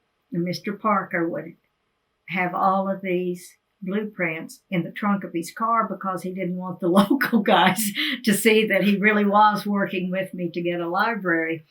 So on September 19th, 1990, we had the dedication of the Chelsea Public Library in the same building as the Civic Center and the Senior Citizen Center. And at that time, I was on the board of Chelsea Municipal Authority, who is separate from the Chelsea City Councilor, and we had private money, and they allotted $10,000 for real shelving. We could not get rid of what those children had made at school, so they became the bookcases for our children's section. And a lady had passed away that belonged to one of the junior clubs in town, and that club had created the Rainy June Shots children's section, and we painted them bookcases pale green and put them in. Then Jocko Clark's sister lived here, and Jocko Clark was the most decorated naval hero in World War II, and she still had some of his items. So I contact Mr. Clark again, State Department of Libraries, and say, what about putting any history in there? He said, Dean Dorr will come up and visit with you. Mr. Dorr came up, and he wanted us to excel and succeed. He really did. And he said, if no more than a given percentage is used for historical artifacts, yes, you can. So the Clark family bought a case like this, and Admiral Jocko Clark has a display there. Then Chief Charles Jernicake, the last full-blood chief of the Delaware tribe's granddaughter, lived here in town. And she asked if something could be done for her grandfather. And I said, well, let me see. So later on, Chief Charles Jernicake had a display there, and it had a Stradivarius violin, the ledgers he kept, which were in Delaware Indian, and the family has since, they both passed away, and the family has since moved it to Dewey for viewing, and I don't know if they're bringing it back at any time to Chelsea or not. And then they voted on a display for Clem because he was the only congressman, I think. And one of the city managers and one of the council members decided they had too many displays over there, so they come lugging Clem's back one day, which was great. We needed the storage here anyway. And another thing I started when I was president of the library board was a military section. And one gentleman here had kept scrapbooks of every local boy that was in World War II. And Mr. Boykin gave that to the library. And I think that there's been some librarians and book members that didn't see the importance of retaining that. And then during this time, I went to McFarland Library in Tulsa to the rare book collection and asked if there was anything they had pertinent to our area that would enhance our library. And they said they had many duplicate books from the Bob and Paula Love collections. And we could have, because Paula Love was the niece of Will Rogers, just like Clem's grandmother was a sister of Will Rogers. And again, I borrowed pickups And we went to Tulsa to McFarland Library and have the beautiful, beautiful many first editions, great historical books from the Bob and Paula McSpadden Live collection in the Chelsea Library. And there have been people that don't realize the importance that have sat on the board that say we need to get rid of those old things, and I just go into a cold chill that they don't understand what they had given to them. And they're still there. And now we're computerized at the library, and a very nice lady is working there as librarian, has volunteers to help. We also, when I was involved with it, started a literacy because there were many people who had never had the opportunity to learn to read, and we had 12 women qualified and one man to teach literacy to people. And the library has done extremely well, and it just thrills me. My little neighbor children will say, "This was our day at the library, and we had the program on." And I thought, honey, you will never know what a struggle it was to get the library. And I said, just enjoy it. Just always pick up a book and read and learn. But the library is so special. What a great history to almost losing it. Oh, yes. Yes, the entire thing. And there probably never would, unless I'd been a little hard-headed Irishman. I don't think there would have been a public library in Chelsea. I think it would have stayed just the school libraries. But during the bicentennial, too, our grade school at McIntosh did not have its own library. And we got $1,500, and I was bicentennial chairman for Chelsea. And for the $1,500, we got a big, beautiful bookcase and a grant to get books for that age children. And it had to sit in the hallway is where it was. And they've torn that building down just this year. And I wanted to say, if you're not going to use that bookcase, name a price, because that was then. And the rest of the money was spent for the community flagpole as you're coming in to Chelsea, down at the corner. That the bicentennial was very important to our history, and the community responded well to that. Anything for a parade here, and we did through the schools and the history. All right, we're getting back started with Donna McSpadden. Donna, you've been involved with foreign exchange students here in the local area. Could you tell me a little more about that? Yes, and it's so, I think, rare and unique in a small community that there is an involvement with the foreign exchange program. And it's one of those things that just started by a fluke. Actually, it was just something that came to the school. And one of the principals at the time called me down here at the office rather than going to a school person and saying, "Do you want to do this?" And I said, "I have no clue what you're talking about." And he said, "Well, we got these papers and thought that we might get this started." And I said, "Well, let's just see what we can do with it." And I contacted some area families. Would they be interested in hosting exchange students? And some were yes, no, and I really didn't know enough about it to have an intelligent conversation as to what all it took. And then I got the information and the papers and stories from families in larger towns that had had the children there. And what an educational opportunity, not only for the student coming in, but to educate our students that they too could go abroad and study. And that has happened.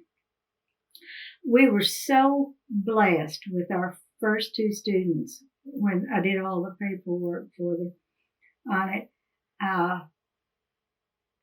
The girl was Taya Nykolaiszyn, and she was from Finland, and she was one of those all-American beauties with the deep dimples and the infectious smile.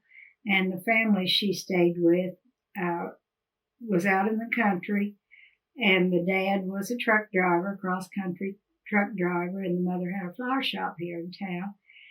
And the two daughters were in public school here in Chelsea, and they had just fell in love with them and they with her. And it has been, I guess, close to 23 years since the AFS program was started, and Thea came back this year for a visit. And she was so impressed with her opportunity to study and travel. She is now a travel agent for the country of Finland and books a lot of their political people for trips and does their itineraries for them. And the boy was from Germany, and a very handsome young man. They both just had outgoing personalities. And instead of us hosting them, they really educated our community. They fell right in with our lifestyles, with our children, and loved to go and do and see what we did as a family. And what we learned from both of them is how important in both of those countries the family unit is.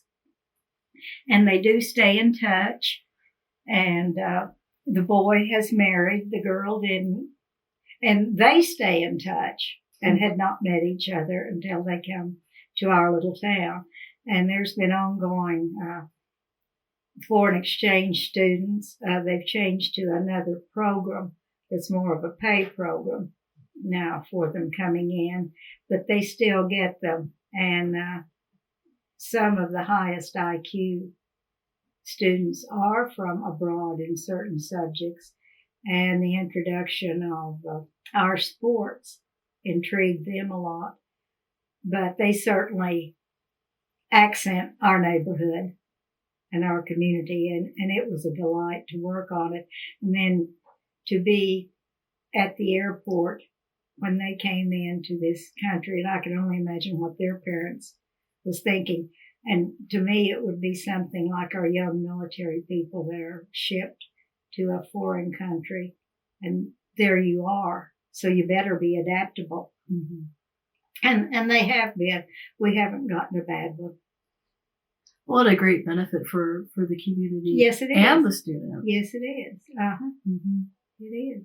And they would involve themselves. If they didn't know something, they'd just laugh and try it, whatever it was. And we had so many different things. And I was so impressed that they were familiar with the family unit, that the grandparents do come visit. You go see the grandparents. They do the same thing. And their hearts were warmed that they saw we were that kind of a nation and a community. Mm-hmm. It really helps open. Yes, it does. It did open doors. Yeah. And eyes. Yeah. Well, tell me about toll-free calling. I mean, in all of my research, I have no idea what this is about. I am so glad. Years ago, the telephone service was long distance. If we called Claremore, it was long distance. If we called Bonita, it was long distance. It was that way for so many, many communities. And then they implemented the wide area calling, WAC, or toll-free calling, and that allowed the more rural communities to call the metropolitan area with a no-fee charge, like you weren't calling long distance to make a doctor's appointment in Tulsa or to call to see how your sister was doing that was having surgery or work there. Pick this up for me on your way home. And that was implemented. And in eastern Oklahoma, Chelsea, the 789 exchange was the only one left out of toll-free calling. Everything around us could call anywhere in this area. without charge except 789, our little community of Chelsea. And I got an application to fill out to take to the Capitol, to the Corporation Commission, and ask them to include it. It took 5 years and 17 trips to the Corporation Commission to finally get it. And we did not get it through Corporation Commission action, even though the majority of them wanted it done. They were scared that any other little community that had been omitted would then ask to come in, and it would overload lines, overload something. But later on, most of them did. And we found out that Dewar, their senator, was from Creek County, Senator Ted Fisher. So I approached Senator Fisher if he was going to challenge Dewar being left out, could we add Chelsea to his request? And he said that'd probably strengthen it for both of them. So he did, and we got it. And he was politically savvy enough to include our legislators in the legislation to get it. But it has been a dollar-saving thing, both in and out, because it opened our doors for people to call here toll-free. And since then, we got our small industrial park, and we've gotten an influx of people coming in, because if you add your gas, your lights, your fuel for traveling into another area to work, and then you have to call. And one of the hardships were so many parents worked out of town, and the school budget would not allow them to call long distance if a child was injured, hurt, or got sick or something like that. And probably they and the business district that could call and start seeing some savings on their operating expenses was the value. And the majority, even to Claremore, would have been long distance, which had been previously to this being addressed legislatively. And it has been value savings in dollars and in additional industry, and is just common courtesy. Was it passed in the 90s? Yes. Okay. Yeah. So that was good. And if you've noticed the little antique phone in the front office here, when that was done, the fellow that owned Bonnie B's Pizza Place here and the then Chamber President Gary Clark, the Chamber banquet this year, presented me with that phone, and it works. One of the wives looked all over Tulsa in the antique stores for one of the antique phones. Then they had a plug-in that would now work in today's technology to plug in the phone. Well, through the years, you've been involved in your spare time with many, many groups and causes. So I want to just hit upon some of them, and maybe you could explain a little bit about your involvement. Okay. Let's start with the Governor's Commission on the Status of Women. Governor David Walters started that when he became governor of the state of Oklahoma, and he selected women who had been active in their home communities, and many of them politically active and trying to break the so-called invisible barriers for women. And I never classed myself as one of those, because I don't care what your gender is. If you're willing to work, usually you're going to accomplish something, or you're going to admit defeat because of your own weakness. And he was in this area quite a bit during the campaign, and then when he was elected, he asked if I would like to be on his commission on the status of women. And I went to all the little meetings and took the little notes and did all that, and appreciate very much having been included in that. But it did bring to the forefront all of the good that can come for a group of whatever, children under 12, women under 100 or something, when as a group there is a strength in numbers of things they can get done. And I think on the status of women, it was maybe to get more involved in your community.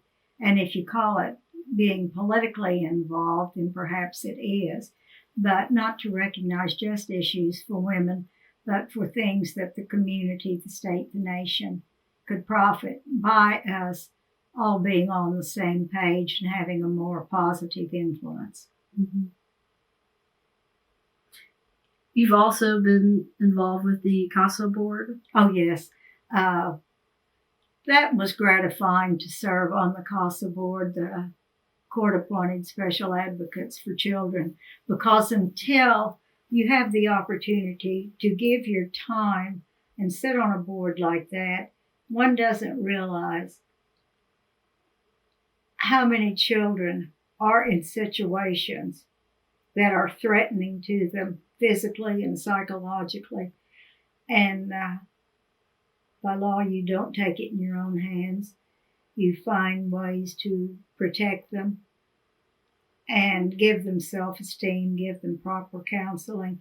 In Rogers County, where we are so fortunate to have had judges on our county level that looked at the total picture, and there was no favoritism, but they realized that they held a key to what that child could be tomorrow, but what they ruled today. And then you get your volunteers from every walk of life that serve as advocates.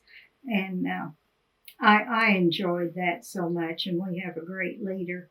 And legislatively and community-wide, it is probably one of the most structured, successful programs in Rogers County. Another great organization you work with is the American Red Cross. Yes, I sat on their board, and again, the leadership is great there. We have people from our community here that have been the American Red Cross workers that go to the disaster areas. And when I was on the board, they would question me before they got involved. Well, what do you do? What is this? And I said, well, just come down for the training. And when I was on the board, we got the Red Cross to come into our little community and do the CPR training repeatedly.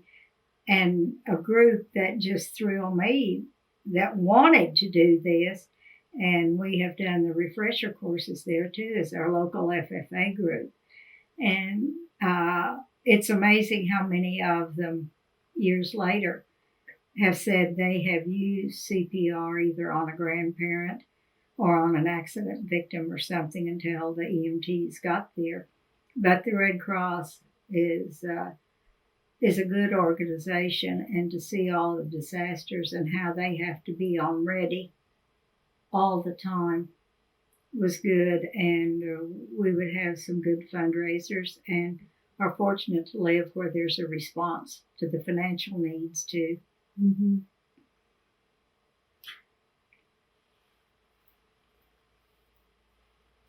Tell me a little bit about the Rodeo Historical Society. The Rodeo Historical Society has been in effect to keep the spirit of rodeo and the history of rodeo for probably 60 years. And it is housed in conjunction with the National Cowboy and Western Heritage Center in Oklahoma City, having moved there some years ago from Fort Worth. The Rodeo Historical Society is comprised of people elected by members. It's a membership paying thing, and they elect their members to the board. And I was elected probably not so much for my intelligence, because how everybody liked Clem. He too had served on the board in its infancy in Oklahoma City. And I was elected to the board and later elected as president. And it's a preservation. And each year, the Rodeo Historical Society will take nominations from people throughout the world that think some cowboy or contract personnel or contract act or woman excelled in the sport and was worthy enough, not only in their rodeo performance, but in their personal life, set a standard. And then those are put on a ballot and sent out to the membership. And may the best man or woman win on that one. Then it's a ceremonial thing in the fall at the Cowboy Hall of Fame in Oklahoma City for a big induction, and it's always done quite well. And everyone that is nominated or ever competed thinks they're worthy of being there, but unless it's recognized by your peers and voted upon, they are not. And it's pretty political. I always told Clem there were more politics in rodeo than there was in politics. I could see that. Yes. Well, good. Was it tough being president? Yes, it was. And it was tough because there's nothing more masculine than rodeo. And for a woman to be running for president of something was a little touchy until you let it be known early on, hey, stay gender neutral on this. And who is entitled, the people vote on it. And if they think a woman trick rider or a woman secretary, performer, or whatever is worthy, they are entitled because they worked at it. It was their job. It is not something strictly for show. Those people do it to make a living for their family. It's just like some want to be welders. Some want to be bull riding champions. And you have to excel. Mm-hmm. And that's who you want. That's who you want when you walk in that National Cowboy Hall of Fame. And they said, this is our Rodeo Historical Society nominees. You know that they are part of the real history, the good part of the history of rodeo, which stemmed from ranching. And competition began on ranching and then went fast forward into rodeo. And the money is big there now. Right now, one of the contestants has exceeded the $4 million mark. And that's not too shabby in any profession. Mm-mm. And it's really athletic, too. Yes, it is. You can't be wimpy. You know, they look like the falls are pretty hard. Just a little bit. A lot of Tylenol. A little bit of danger. Yeah. Oh, yeah. Yeah. I think that's the romance of it, is the challenge between the athlete and the animal, in whichever it is, even the ladies' barrel race. Mm-hmm. You've got to spend some money for that horse and train it. And then in the timed events where it's the steer roping, the bulldogging, the saddle bronc riding, bareback bronc riding, and bull riding, you have to be focused. There's not a one of them where you can't be. Sometimes I think more than an athlete in one of the ball playing things. Did you have to learn through the years a lot about rodeo? Did you know a lot about rodeo before you met Clem? No, it's kind of like when Clem went to Washington, and I'll paraphrase it with that. I was probably the best tourist, Bart and I were, that ever got there because our curiosity wanted us to know more about what it was. And then I had seen rodeos. Then when I married Clem, you lived it. He had been a contestant, and then at the ranch, there, the rodeo events, then we started having our own. Well, let's talk about how all that evolved, having your own rodeo events going on. Oh, Can you walk me through the history of all that? yeah, kind of the good, the bad, and the ugly, I think, with this. As you know from our conversation and your personal knowledge, Clem was not home a lot, but he had a lot of good ideas. And the ropings at Bushyhead culminated from some of that, too. He always said he would love to have $100,000 roping with no sponsors, just him at our place at Bushyhead. And our ranch at Bushyhead was just a regular working ranch with cattle and a few horses, a few cross fences, some ponds, and an idea. Well, before you continue, explain to me what you mean by $100,000 roping. Money payoff. So that would be the top prize money. The top prize, or no, that would be a total of the prize money during the weekend that he chose to have this. That somebody would walk away with that. For them to earn that, there has to be a way where you have that so they can earn it. And the contestants, the roping contestants, would pay entry fees. And if there was not enough money, then old Clem and Donna sure did stay in good with the banker several years to get that done. But being 13 miles from the county seat town of Claremore, 5 miles from a little town of 2,000, out in the middle of a pasture, and this guy having this dream and his income to take care of his family was traveling. You know who a lot of that dropped on. It's that person that stayed home and raised that child. And he said, I really want to start with steer roping because that's the manly, real manly event. We didn't have an arena. So here came the arena, built to specifications, which it is. It was wonderful. And he said, then they're going to rope some big cattle. And if you're a rodeo buff, you'll see so many of the steers are just barely past the calf stage. And he said, we're gonna get those 700 weights, 675, 700 weights, and they'll know they've roped. Well, they did.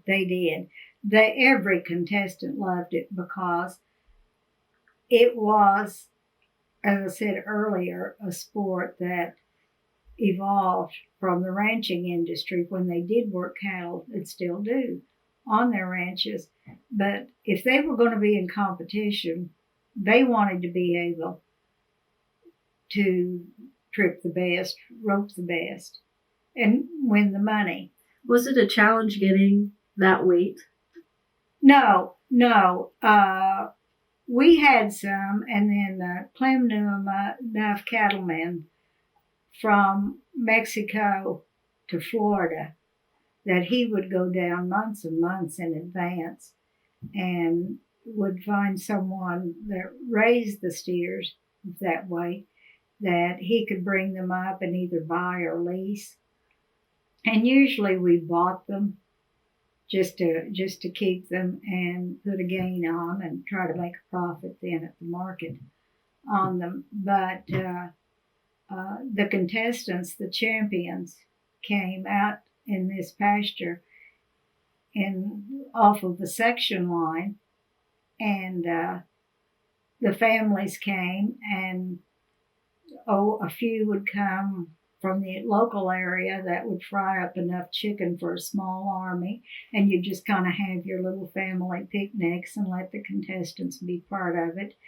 And we would take the entries and ask if they weren't staying in a camper or a motorhome, could we make their reservations at a motel in Claremore or Tulsa or Veneta or Pryor. And they liked that extra courtesy to know where they were going to stay. And then later, Chelsea built a small hotel, and there was a group of ropers from Kansas that booked a year ahead of time, so they were all in the Chelsea Motel. And we just adopted all of those people. Were you surprised at how popular? Was it very popular when No, it first because started? the location we're in, that was their heritage, the background.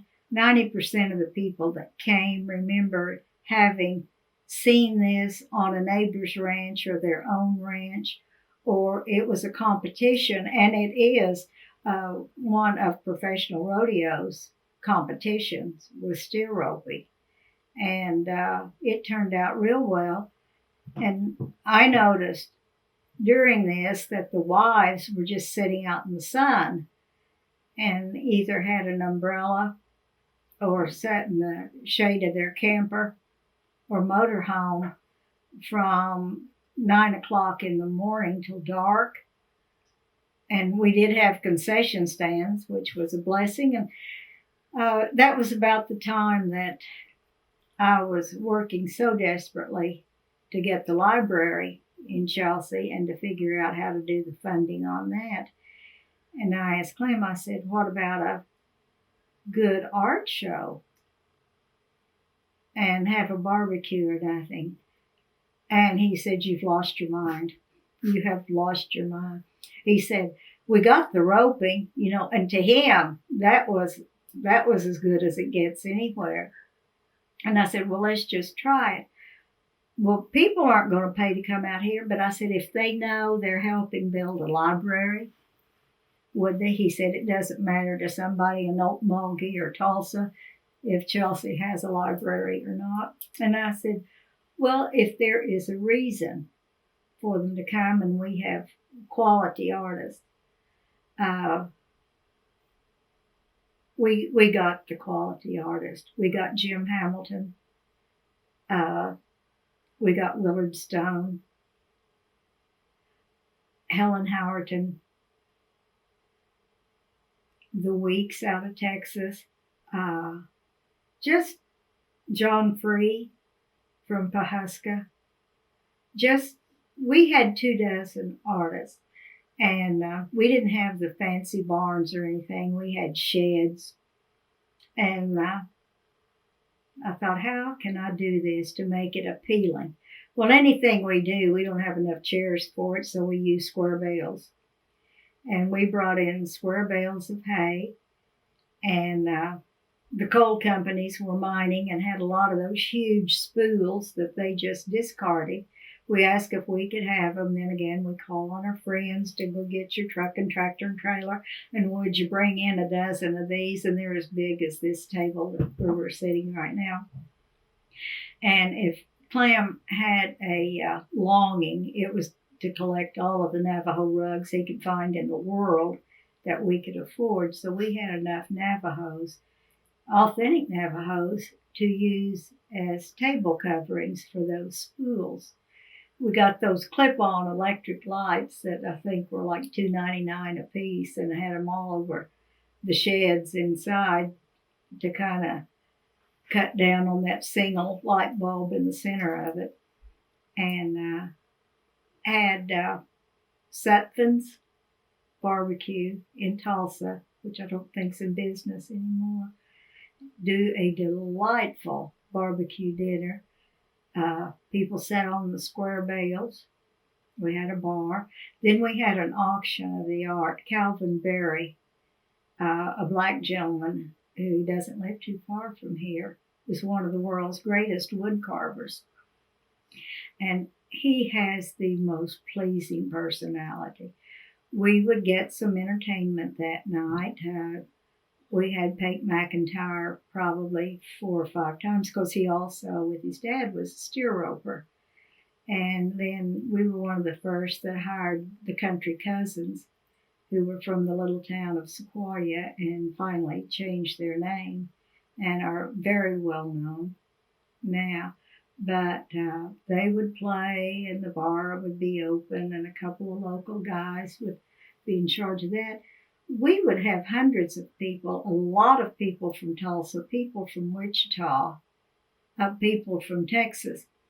near the Dallas area would come up because they knew the artists, they knew we had the quality art, and occasionally there would be a Navajo or a wall hanging. And Virginia Romick from Miami did the Indian dress, and it was very fashionable, high fashion, good looking models.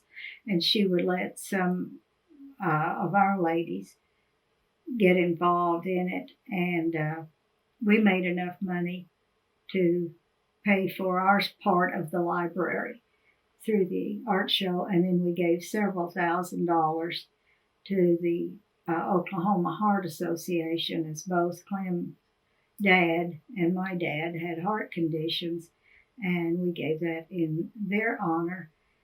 Then we started the Bushyhead Good Old Boy Scholarship and have given 13 scholarships to a boy or girl that personified kind of what Clem was, that he was just a kid who wanted to be somebody and was willing to work for it, and got an education and served in the military, came home back to his roots and kept working till the day he died. And we gave 13 scholarships, 12 of them completed their college education, and one opted out to go to career tech and probably makes more than any of them got the college degree from what they learned. But that was good. Then all this was going on in the roping. Clem was still involved in the political field and announcing for ABC's Wide World of Sports and the rodeo committees that would hire him. And he said, I heard about this pasture roping in Texas, and it's right out in the middle of the pasture. No arena, no nothing. You just set a score and there they go. We can do that. So we did the October big roping, and the month before that we started doing the pasture roping. And I just looked like one of those worn out old dogs that just running around, with your tongue hanging out. How much more can you do? And we did it. It was a ball because its newness was for everybody that came up. And you had the 101-foot score, and the reason it was 101 feet is because Texas had a pasture roping with 100 feet. And Clem swore Oklahoma could outdo Texas one better, so we kept it at 101 feet.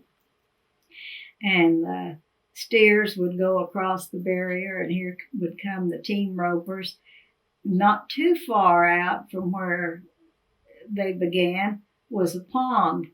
And Clem, a little sadistic, I guess, because he would just hope that old steer would head right to the pond, and the ropers would just fan out on either side, or they'd go right to the edge of it and try to pull him back or something. But it was wonderful. It was just wonderful. It was an outdoor thing. People of all ages could come. We would rent the tents, and again, our little square bales of hay and concession stands. We'd try to give the concession rights to some youth group or church group that was trying to make money for them to do something.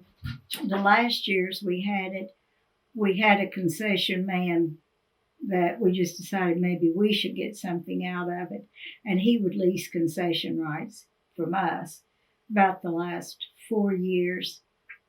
And that was about the time Clem was diagnosed with cancer, so it made it easier on us than try to herd somebody else's children and tell them they had to work, because for a lot of them that was a foreign word.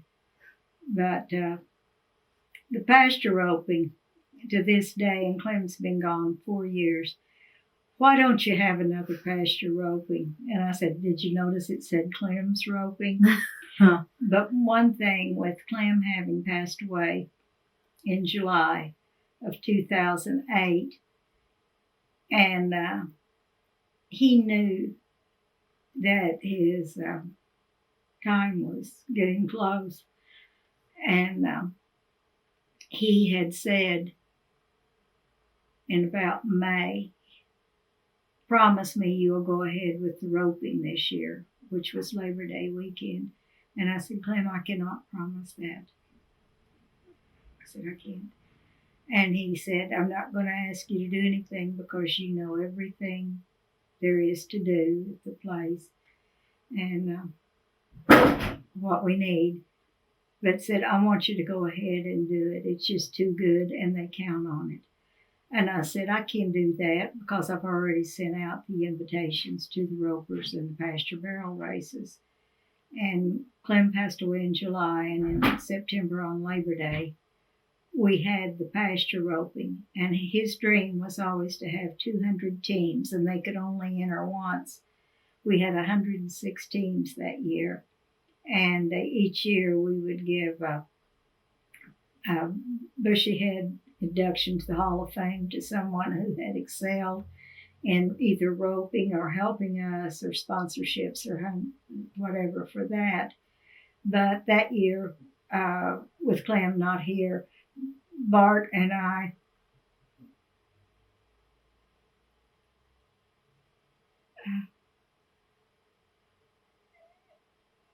gave the Hall of Fame award to every contestant that entered because they did it for Clem. And we had a tribute, and over the years I had, Rod Nicholas had taped Clem's voice on his writings of If Our Flag Could Talk and the popular Cowboy's Prayer, and in Clem's voice we played it that day. And I said, this is it. What year did it start? In 73.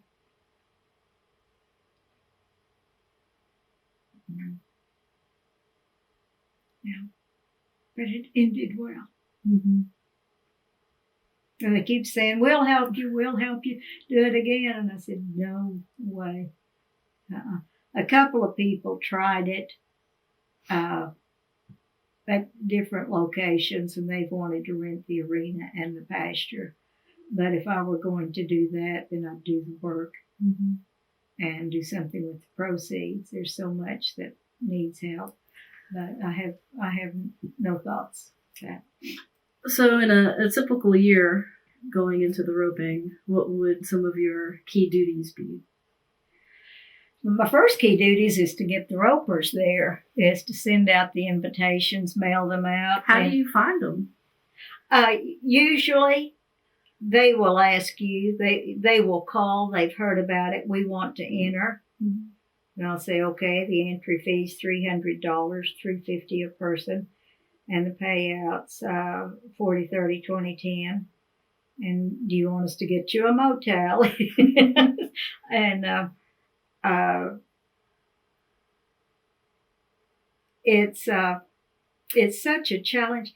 It's a vacation for them. We had lawyers, we had doctors, we had plumbers, we had company workmen, we had insurance agents. We had from every walk of life who was the weekend cowboy. And Bushyhead was the place to be. They could bring their family. Everything was good. And to answer your question, Clem usually got in from another rodeo, either McAllister Prison Rodeo, of which he was general manager 14 years, or depending on the date, the Veneta Rodeo. Clem would get in the night before our weekend started, as it would be the last performance of one of those.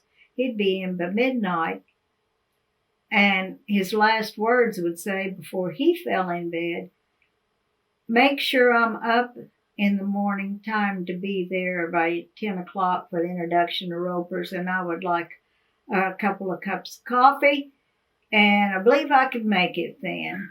Well, my job was to let him get up on his own any way he could, alarm clock or not, because I was out there by 6 o'clock. As the contestants had either driven in a few days before to stay and see the museums in Claremore with their family and practice. And they would turn their rigs and their big tractors and their big trucks every which way and block. They would have spaces for 5 people. You just pull straight in to it. So I would be there at 6 asking these poor sleepy-eyed people if they would please straighten up the rigs, give everybody a fair chance to pull in, or if they were sharing a space with someone, just use the one space and move one vehicle behind it. And my little short legs would be trotting out across the pasture. And later, a friend of ours brought a little four-wheeler up. It kept embarrassing him that I was trying to run out and make all of these 6'4", 400-pound people. And it was good. And then we would get vendors to come out that had either Western wear, belts, handbags, turquoise saddles, whatever, that it might be a shopping thing. If we lacked in anything, it was getting the county to realize what a tourist draw it was. People going down, and that was the time of year a lot of the Route 66 travelers were coming from foreign countries, and they would see these crazy people running out, 2 horses and 1 steer going out across the pasture, and many times we would have them pull in and say, what is happening here, in whatever speech they used. And the people at the gate, who was my dear sister and her husband for 26 years straight, and say, well, it's a roping, it's a ranch cowboy type thing. Oh, we do watch. Well, we would make sure they left wearing Clem t-shirts and caps and everything. And it was a great tourist attraction, but locally they never caught on to know. And at the cafe where we just had lunch, and also at the service station in town, it was the best weekends of the year that they had and in town. But it was just a given because we always did it. Mm-hmm. But it was wonderful. It was fun. And just at the Lazy E weekend before last, the timed events, several people came up and said, are you sure you don't want to do the pasture roping? And I said, I'm very sure, because they enjoyed it, brought their families, brought their dog, and just camped out. It was good. Well, it seems like you had to do a lot of planning. Oh, and yes. You were very much hands-on. Very much hands-on, and it's a hands pickup when it's over, too, because it's easy for them just to leave their trash, and then you got to get the bales picked up and the tent paid for and do all of the follow-up work. But every hour of it was good for what it did for the ropers, their family, and us. Well, I mean, from the time it went on, I guess from 78 to 2008, do you have any memories that really stick out in your mind? Yes. One guy that shouldn't have been back there was hanging on a gate trying to pretend he was one of the great ropers. And somebody rode by and the gate closed and cut off his finger, and I thought, well, there goes Bushyhead, because I could just see him being the new owner, even though, but he got his finger fixed. And then one year at the pasture roping, one of the ropers, there's no fence, there is a rope that's sort of a barrier, and you park right there, and the inside of it is the so-called arena or action part. And this one guy ran his steer out of the roped-in area right through the concession tent and through the outside rope. And Clem was announcing from the flatbed truck along with Rod Nykolaiszyn, and Clem said, boy, someone's going to be happy when they see the front end of their car. And he said, oh, my God, that's my wife's car. That hit my car. I mean, they creamed that grill, that entire front end. And Clem said, well, that's what happens when you want a front row seat. And I thought, I have not sat here in 30 years with this, but it was my vehicle. Well, that probably had been fun to explain to the insurance company. Well, yes, when you say a steer and a roper hit my car, it was, but there was no mercy. There was no mercy. So we finished talking a little bit about your time working with the roping at Bushyhead.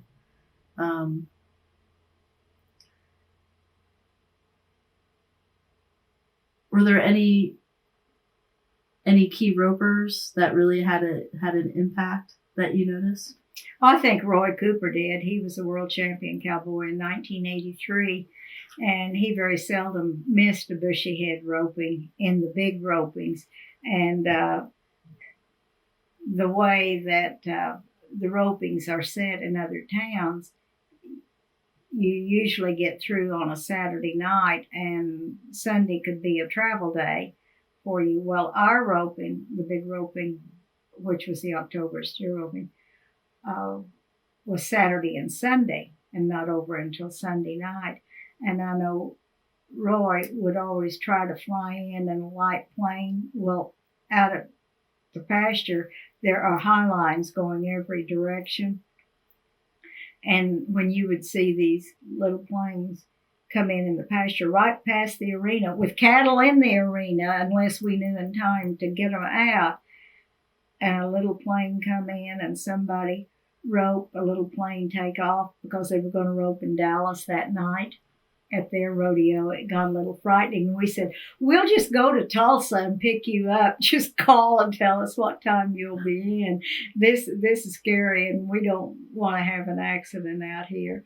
But they would come in. Oh my gosh, if they were up at a professional rodeo, they would get in their vehicles with their horses behind them and maybe drive all night and get there and look really scruffy when they got in, but they turned pro real quick when it was their lifestyle to make some money. But, and we had more rainy years, I think, than sunny years. And in the rodeo business, unless there's a chance, and even then sometimes in the lightning and the heavy rains, it's the show must go on, and particularly if you don't have rain insurance. If not, they can hit you.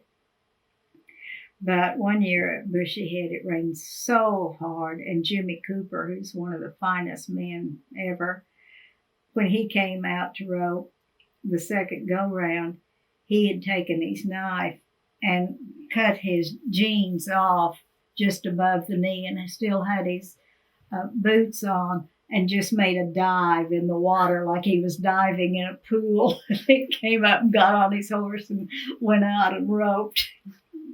There's a lot of happy stories. Good memories. Oh, great memories of maybe one of the better parts of our lives. And Bart was in charge. Bart wanted a moped when we started the roping. We said, well, Bart, you have to learn to make your money, fella. So he's the one that decided we needed to have T-shirts and caps. And Nell Shaw, Everett Shaw's wife, who was his widow after the first year, always come and stayed with us during Bushyhead because her husband had been a champion roper and she loved the sport and the people in it.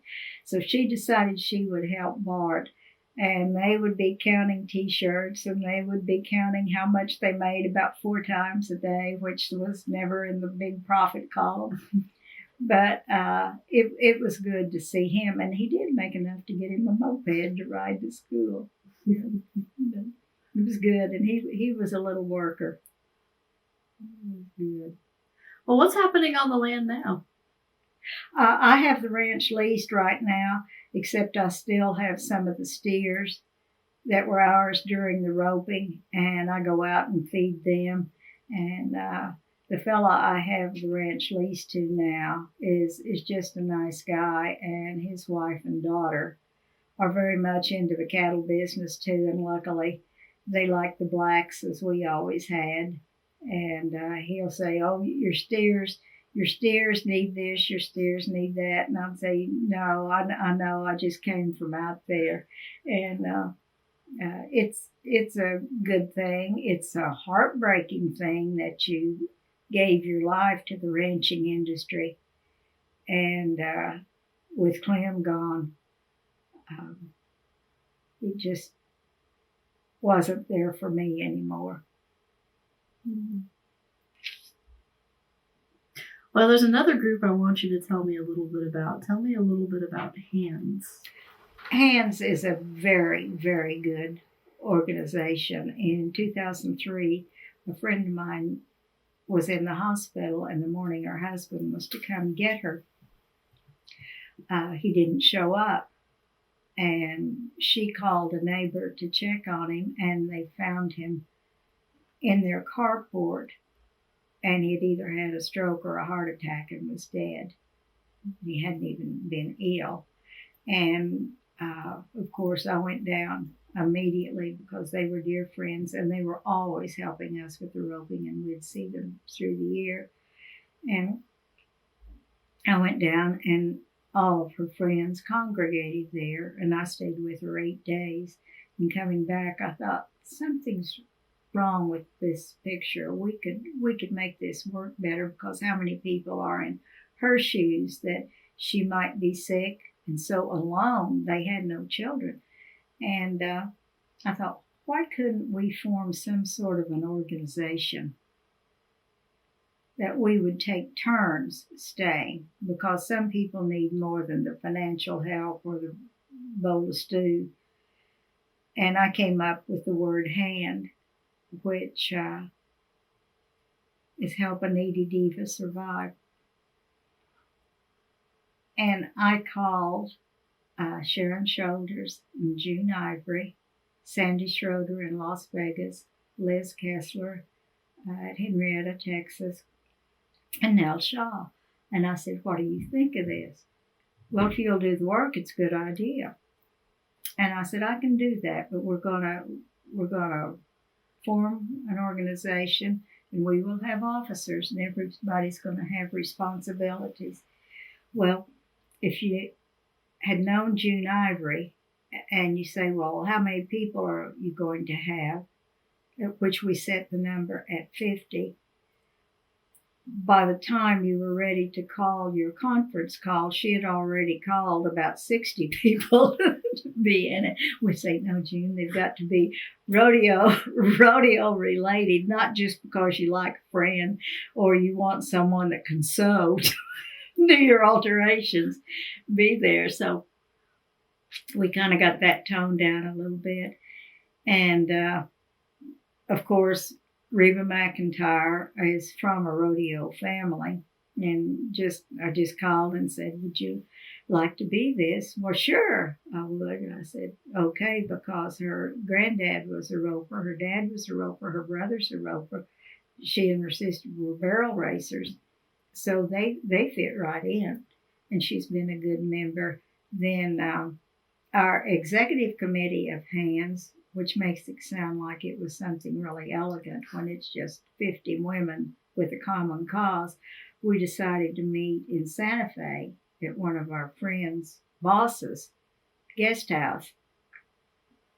And as we were at the guest house, the boss of this one hand called and said, I'm having a wine and cheese party at the big house, if you would like to come over, because believe it or not, rodeo people sometimes have a little culture, and we had tickets to go to the opera in Santa Fe, which is a gorgeous, gorgeous location. And we said, well, yeah, we'd like to come to a wine and cheese party. And we went over, and one of his guests was asking us what this women's group was doing there, and we explained to her about that. And she said, oh, I would very much like to be one. How do you get to be that? And I said, well, we have our 50 members, but when there is a vacancy, they would vote on who's coming, or would you like to be honorary? She said, honorary because I couldn't always get to the meetings, but I want to be one.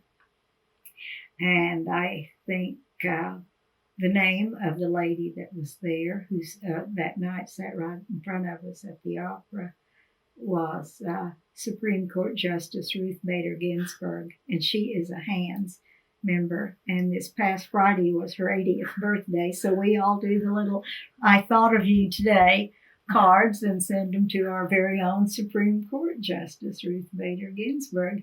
Then, while I was talking with her, she said, I think I know you. And I said, maybe you know my husband? And she said, well, yes, but said, my husband was stationed at Fort Sill in the war. I said, at Lawton, Oklahoma? She said, oh, yes, we live there. And I thought, it is a small world.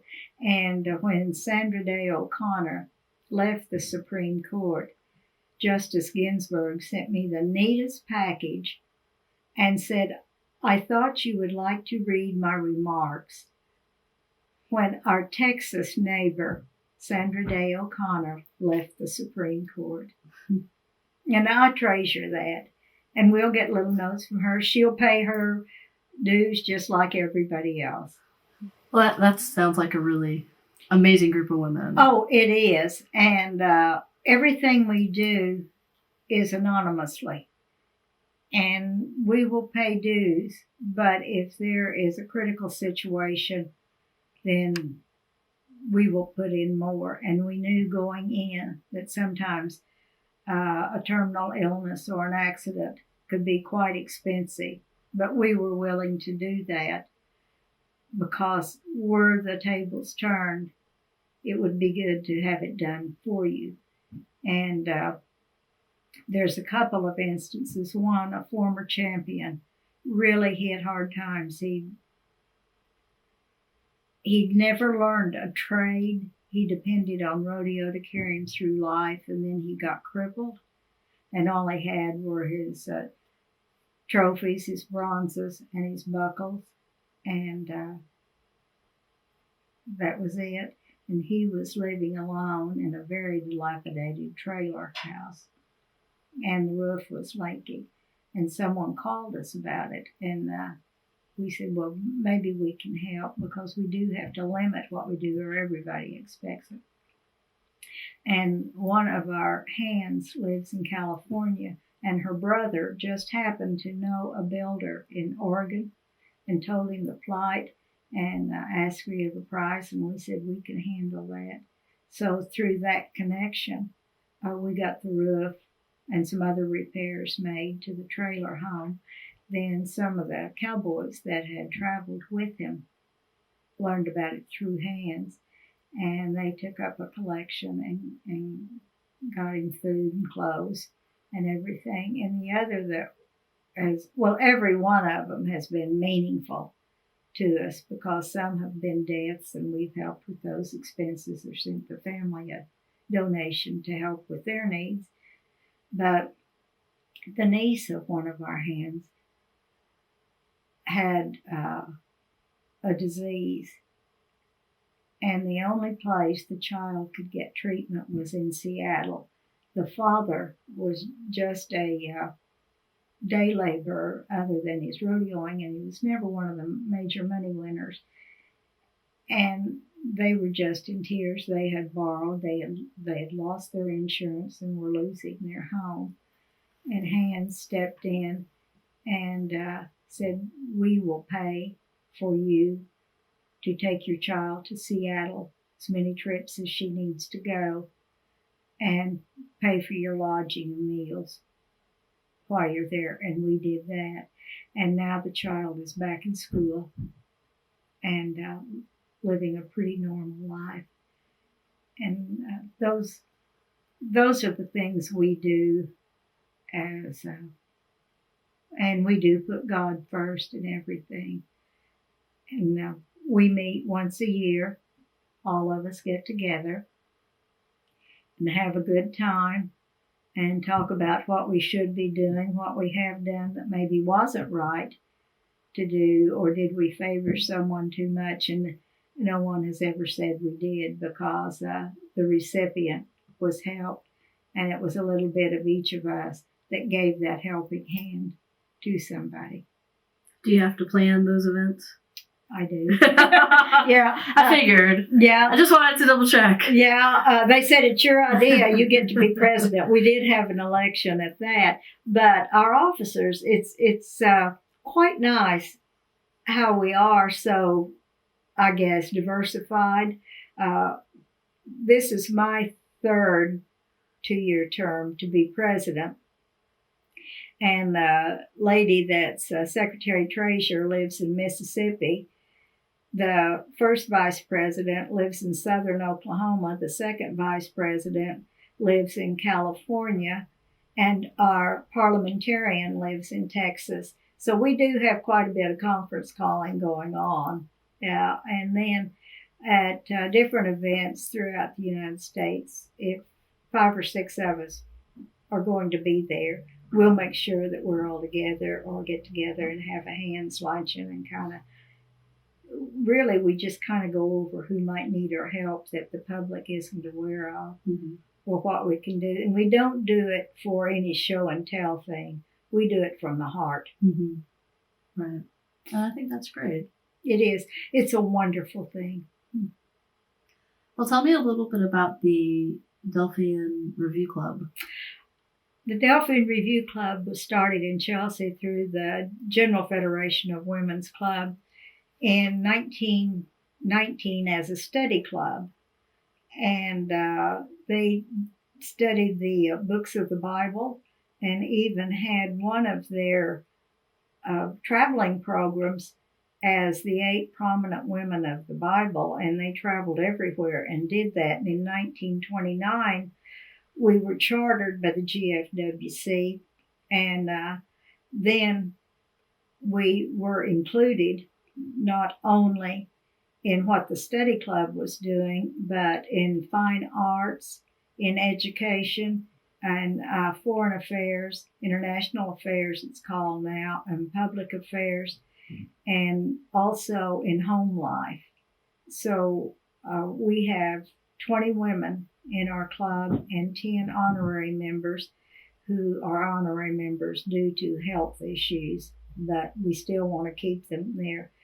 What we do each year, which we were working on this morning, we have on prom week a drunk driving school sponsored by us through the Oklahoma Farm Bureau, where they bring little carts up and set up obstacle course, and the students use vision goggles, who makes it look distorted, and they have the same attitude as a drunk driver, that they're 10 feet tall and bulletproof and can avoid hitting all of that, and they find out that their perception is not that great and they can't. And the men are very straightforward with them, that it's just don't do it.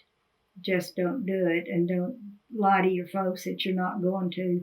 The next thing they see is a highway patrol trooper and say, we're sorry to tell you.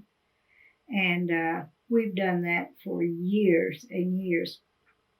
Also, each month, 9 months out of the year, from September through May, we have a program on one. Like we'll have maybe September will be education, December will be home life, or something like that. And then during our senior graduation year of our students, our club has the nicest thing the kids have for them, all 12 years in school, 13 years in school. And we will have, which originally in the early years was called a senior tea because it was girls only. Then it was changed to senior reception because we thought the boys were just as entitled to being catered to as the girls, and they never know what to wear. So they say they aren't coming. We say, wear what you would wear to your grandmother's funeral.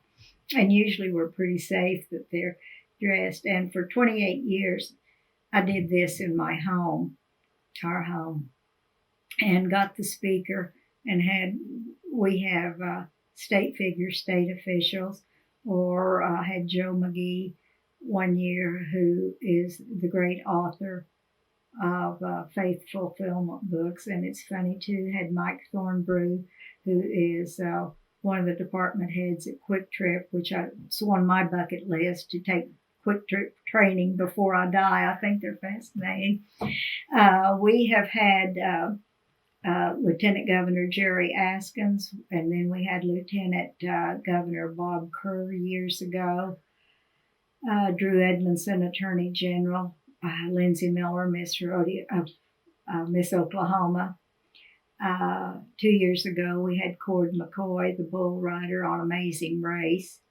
Just after that was done, and this year we're having Mr. Kinsinger, not the OSU Kinsinger, the Texas Kinsinger, and he will be our speaker, and that will be April 29th, and it will be at a home out in the country who agreed to have it for a while.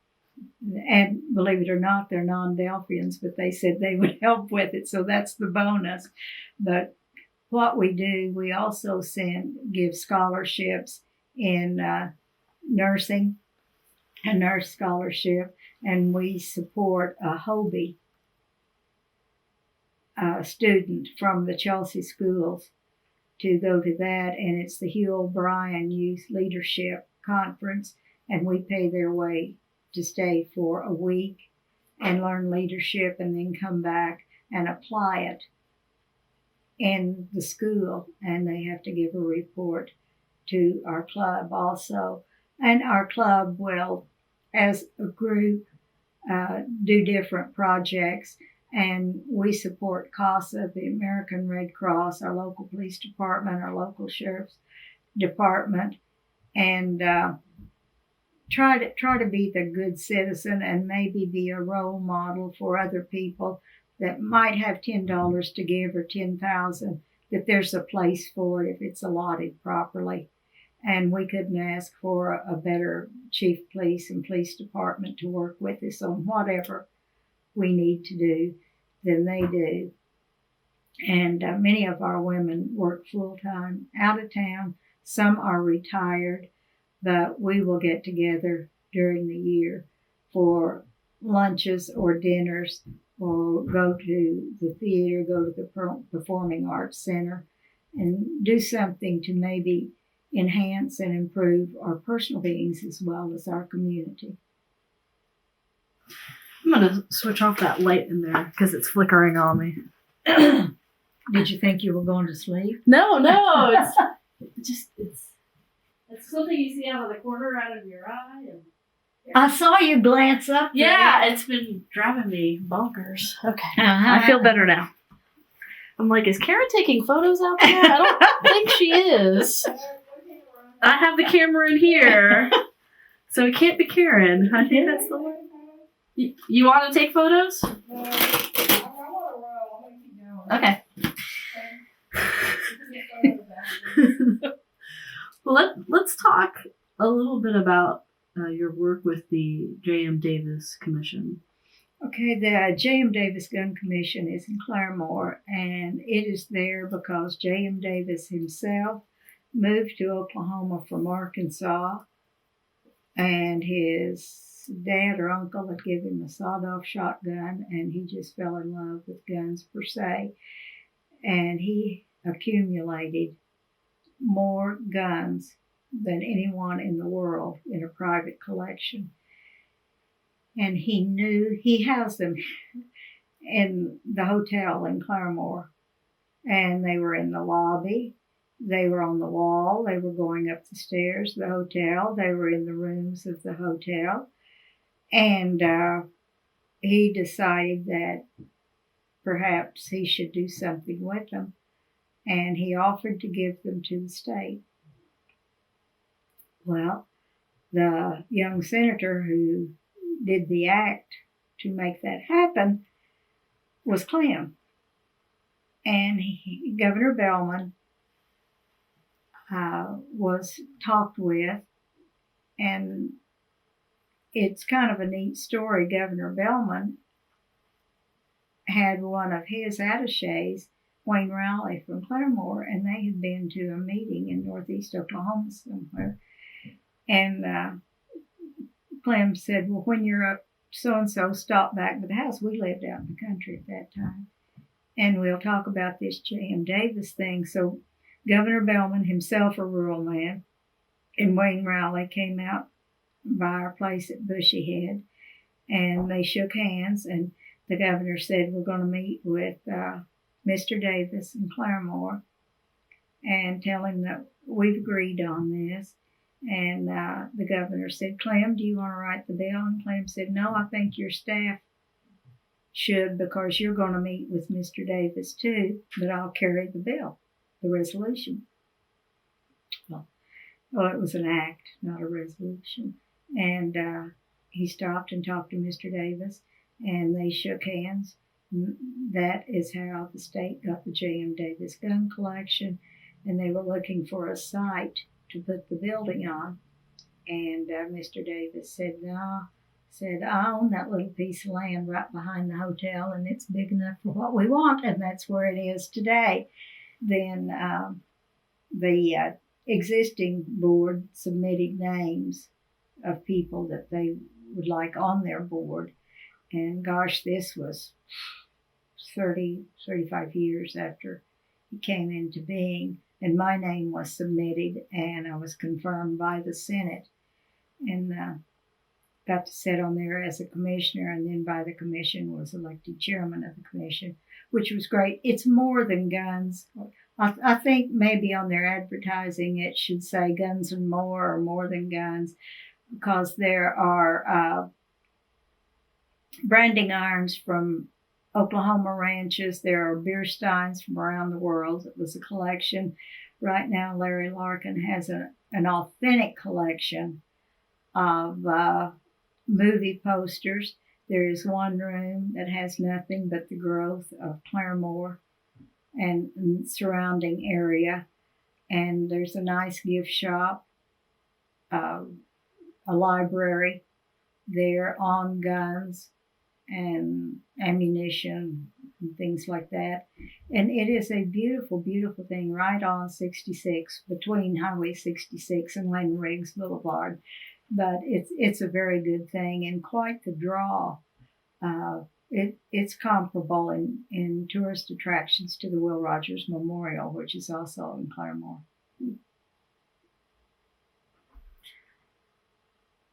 You've also been involved with the First Lady's Luncheon?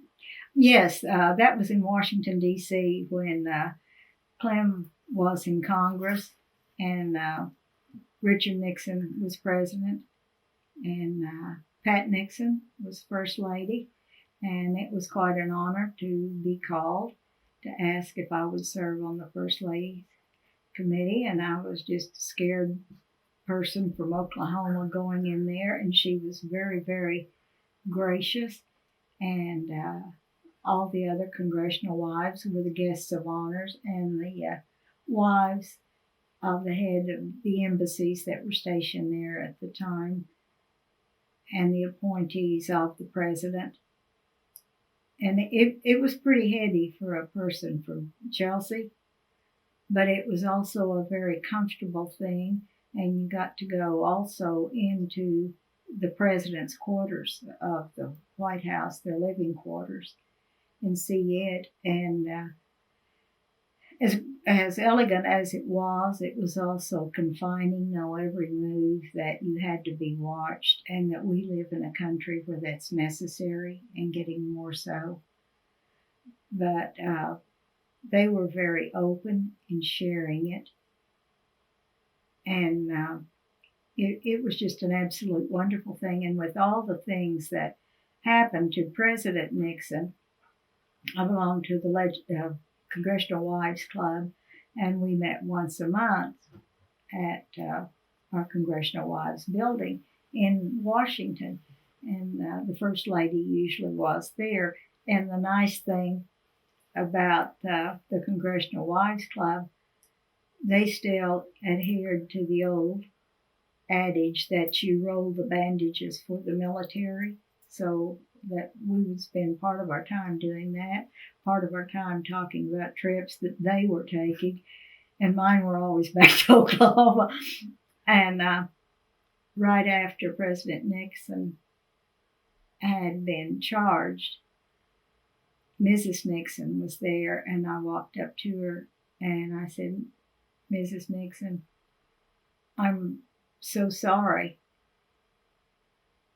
for the burden you're carrying. she took both my hands and looked right in my eyes and said, "My dear, right shall prevail." And I thought, that is strong. That is strong. And she knew, but she kept her station. But I enjoyed Clem being in Congress because, as I said earlier, Bart and I were the best tourists that were ever there. We'd get on Amtrak and go to New Jersey. We had friends that lived at Woodstown that had a rodeo company, and we would go spend 2 or 3 days when Clem had to be gone or fly back to the district because all of us couldn't afford to fly back. And we would go up there, or Bart and I would get in the car and just drive through Virginia. And then when we would come home, we'd come right down through the mountains and through Tennessee. And then the next time we'd go back through Cincinnati and that way and drive. And we would always take meat from the freezer and dry ice back to Washington because it wasn't near that quality. And Bart got to check his first book out of a library at the Library of Congress. And congressional families get to go to the basement. Did then. I don't know if they still do. But we went down and he picked out his book. They still were using the conveyor belt where it came back up and then you check it out. Took the little guy and he had to give his name and I had to sign for it. And he was told when to bring it back. And we got out and we were walking back down to the Longworth building where Clem's office was. And Bart looked at it. He said, "Mama, we got to take this back." And I said, "Why? That's the one you picked out." He said, "But it's not written in human. It was foreign language." And I said, "Yeah, we do, because I sure can't read it." Then one night, Clem was off and didn't have a reception and asked if we wanted to go out in Virginia to a place called Evans Farm Inn and eat. And the food was absolutely delicious. And one of the items they serve is spoon bread. And we have ordered and we're sitting there and the lady comes around and puts the spoon bread on our plate so it'll still be warm. Little Bart looks up and says, "Ma'am, do you have any cornbread that's cooked?" And he felt so sorry for the kids that were going to Evans Farm Inn because they didn't know how milk came from a cow, and they had a working farm out there.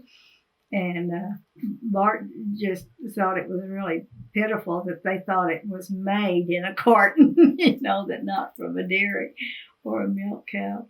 But it was a learning experience for all of us. For him, he was in kindergarten and was in school with children from different nations. And instead of playing hopscotch, they would jump from Canada to Alaska, and then they also had the United States. You'd find your home state. He would jump from Oklahoma to Texas to Kansas to New Mexico, Missouri, or Arkansas.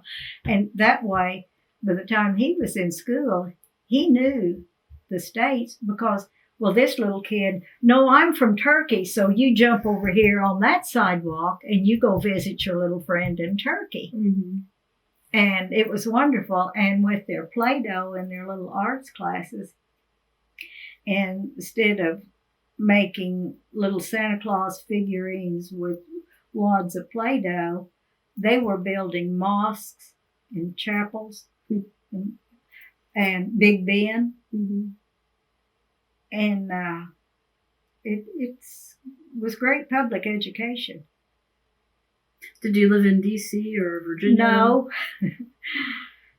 Clem found us a house on one of his. He did, huh? Mm-hmm. Yes. And he called and he said, "You better get a U-Haul truck. I found this place out here and it's furnished. They're going to be in Europe for 3 years and would rent the place furnished. And if you'll get the U-Haul and just bring what we need, and when can you and Bart be up? Well, I told him, when we were planning to leave and everything. He said, well, I think I can be home. Well, I got the U-Haul and 2 of our friends from Claremore who had volunteered in the congressional campaign and were fathers of cowpokes, said they would drive it up. Well, Bart and I flew up and told the driver Clem couldn't meet us, so we told the driver, who did meet us, where we wanted to go, and we went. Clem had somehow, and he is not a shopper of anything of any sorts. It was an absolute beautiful house, but it was in the high dollar district of McLean, Virginia, too. Right across the street was Bobby and Ethel Kennedy's house. And we had no longer than gotten there when this beautiful woman walked up with this arrangement of flowers. And she said, oh, I've been waiting for your lights to come on. I'm Ruthie Frenzel. My husband's a congressman from Minnesota, and we live 2 streets over, and I'm so glad there's another congressional wife here. Well, the next day, our U-Haul pulls in, and it was like the circus had come to town, that a U-Haul was in the Evermay district of McLean, Virginia. Well, we undo our stuff, so Clem still isn't there when we get this all done. He was on some fact-finding mission. I don't know what it was. But anyway, Bruce and Harvey showed up. Then the 2 young men, one from Sapulpa and one from Pryor, that was working for Clem, was there. They were staying in the house because they didn't have any place to stay. And the house was furnished, and it had 4 bedrooms. Well, Bruce and Harvey got there with the U-Haul just worn out. They had driven through, so they stayed there. And I had called the telephone man to hook up the telephone.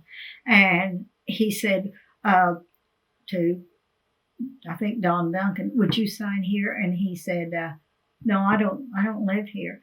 Tom Hughes, would you sign this, that you okay this? He said, I don't live here. And he went to the other 2.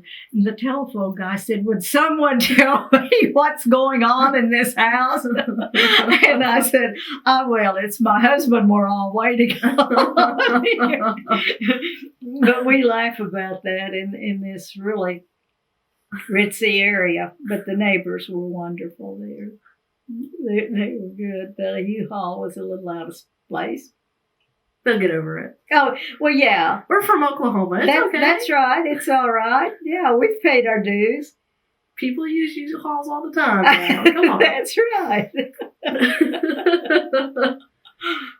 I guess it would have been a lot different. I mean, Oklahoma versus D.C., it's a whole different ballgame. It is. And I think on either coast, it's much more expensive. And we found that in just doing things with Bart, what we consider overpriced was normal for them. And we were there just when Tyson Corner was going in, which is the big shopping area outside of McLean, right off Route 95 in there. But it was a definite experience. Well, coming back to some Oklahoma stuff, can you tell me a little bit about the endowed chair at OSU and also the scholarships in place? Yes. The one scholarship came first. And on Clem doesn't like surprises, nor do I. I go ballistic with surprises, but I love to pull them on other people.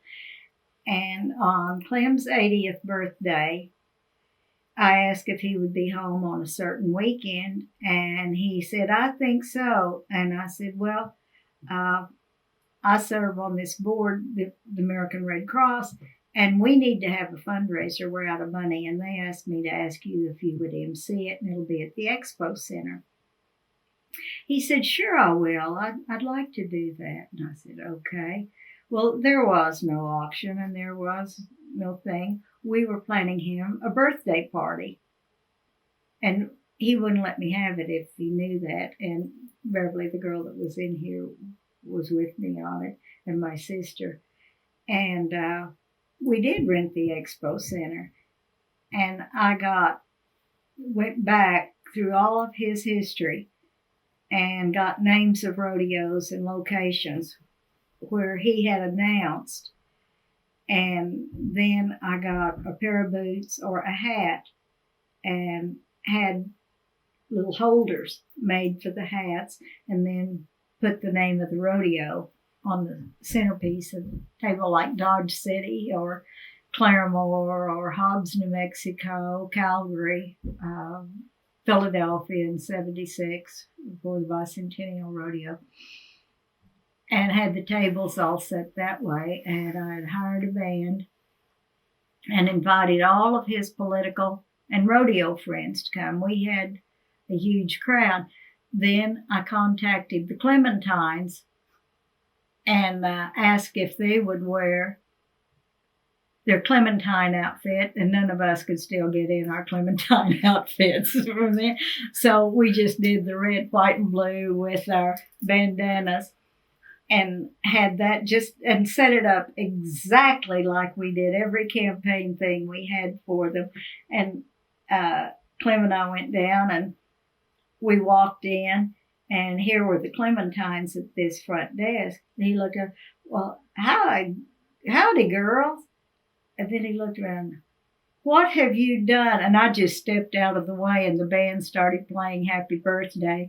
Here were his college friends from the first college rodeo team that he started. They were there with their wives, people from rodeos, from politics, and it was a great night. But that was the night that Bart and I announced that we had started the Clem McSpadden Scholarship at OSU. He loves OSU, Oklahoma A&M, and always did. And then following Clem's death, a group in Oklahoma City thought of the Clem McSpadden Endowed Chair at OSU. Then just this past year, the OSU rodeo team was given a $30,000 seed money by Walt Garrison, who was an OSU alum and who helped Clem anytime he called him during any campaign, and played a little cowboy football too. And he and his wife Debbie contributed $30,000 to the OSU rodeo team for scholarship. So there's really 3 entities there now for him. And as we talked just this morning before you got here, I got 2 letters from recipients, and not knowing who they were, one, I have known the family for longer than I was married to Clem. I knew their grandparents. So that's gratifying. It probably feels good that. Yes, it does. It feels very good. The giving back. And I mean, you don't know the winners in advance. No, I don't know at all. Mm-mm. And it's just kind of a small world sometimes how you can touch. But do you know, and should a young person ever watch this video, the fact that the recipient wrote a handwritten letter is worth every penny we've put in a scholarship. Mm-hmm. It's not technology, it's the heart. And that goes a long way. We forget that sometimes in this day and age. Yes, sure do. Okay. Well, in 2012, a book was published about the life of Clem. Could you talk a little bit about how that evolved and your involvement in the process? Before Clem passed away, Frank Robson, his lifelong friend from Claremore, called us and asked if we would meet him in Oklahoma City, that he thought what he had discovered was a very good deal, that he had always asked Clem to write a book. And Clem said, well, right after you write yours, I'll write mine. And Frank hasn't. But we went down to Oklahoma City and met with him, and it was with the Oklahoma Heritage Association. And the thing that Mr. Robson said that impressed us, that if a book was done, then every Oklahoma public school library would receive a free copy to be put in their library, subject to being checked out. And all Clem and I ever wanted was just to let it be known, if you have to publicize anything, that hard work can get you just about anywhere you want to go. And we had been very fortunate in being exposed to different things and different people. Then Clem's health just declined more and more and more, and he passed away July 7th, 2008, and I just didn't want to even think about it. And about 2 years later, I thought, I was cleaning out some things, and I thought, oh, this would have been good in the book. This would have been good. This would have been good. And I thought, maybe I should go ahead with this. And I started compiling all the information and called Mr. Robson, and I said, I guess it's a go. And the Oklahoma Heritage had a writer who didn't know much about rodeo and bushyheads. And then Joan Ryan was brought in as a writer, and she pretty well just stayed with me. And when I was cleaning out a drawer or a cabinet, she would say, just as you are, explain this to me, and got the full picture and the full feel. And she knew enough of Clem and about him through her own family that there was a connection there. And she developed the total flow of the book exactly the way I wanted it. She put in words what I had described to her in the conversation, and from her interviews with me and with Bart and with my sister and his children. And I was pleased. I knew what I wanted the outside to be after it was determined that she would make sure the inside was what I wanted. And finding the pictures, some I'd really forgotten about until I opened up a long forgotten box or drawer, both here and at home. And we chose the majority of the pictures and went through rodeo programs, went through clippings that were on his desk or in his desk or in a drawer that he had said, put this somewhere or keep this. And the book was just pretty much a walk of his through life, and incorporated some with his family. And the opening is an historical lead-in to his great-grandfather C.V. Rogers that came into Indian Territory and started a small trading post. And then C.V. and his wife had children, one of which was William Penn Adair Rogers. And Clem's father, Herb McSpadden, was asked by Will Rogers if he would be the ranch manager. And a lot of people and a lot of historians think that that was the first encounter Herb McSpadden had with his uncle, but it wasn't, because he actually started to work for him in 1919. And both were pretty good horse wranglers, and that was their attraction. Then in 1926, Will Rogers asked Mr. Herb McSpadden, Clem's father, if he would move his family over to the Rogers Ranch at Oologah, which was also called the Little White House on the Prairie. And they did.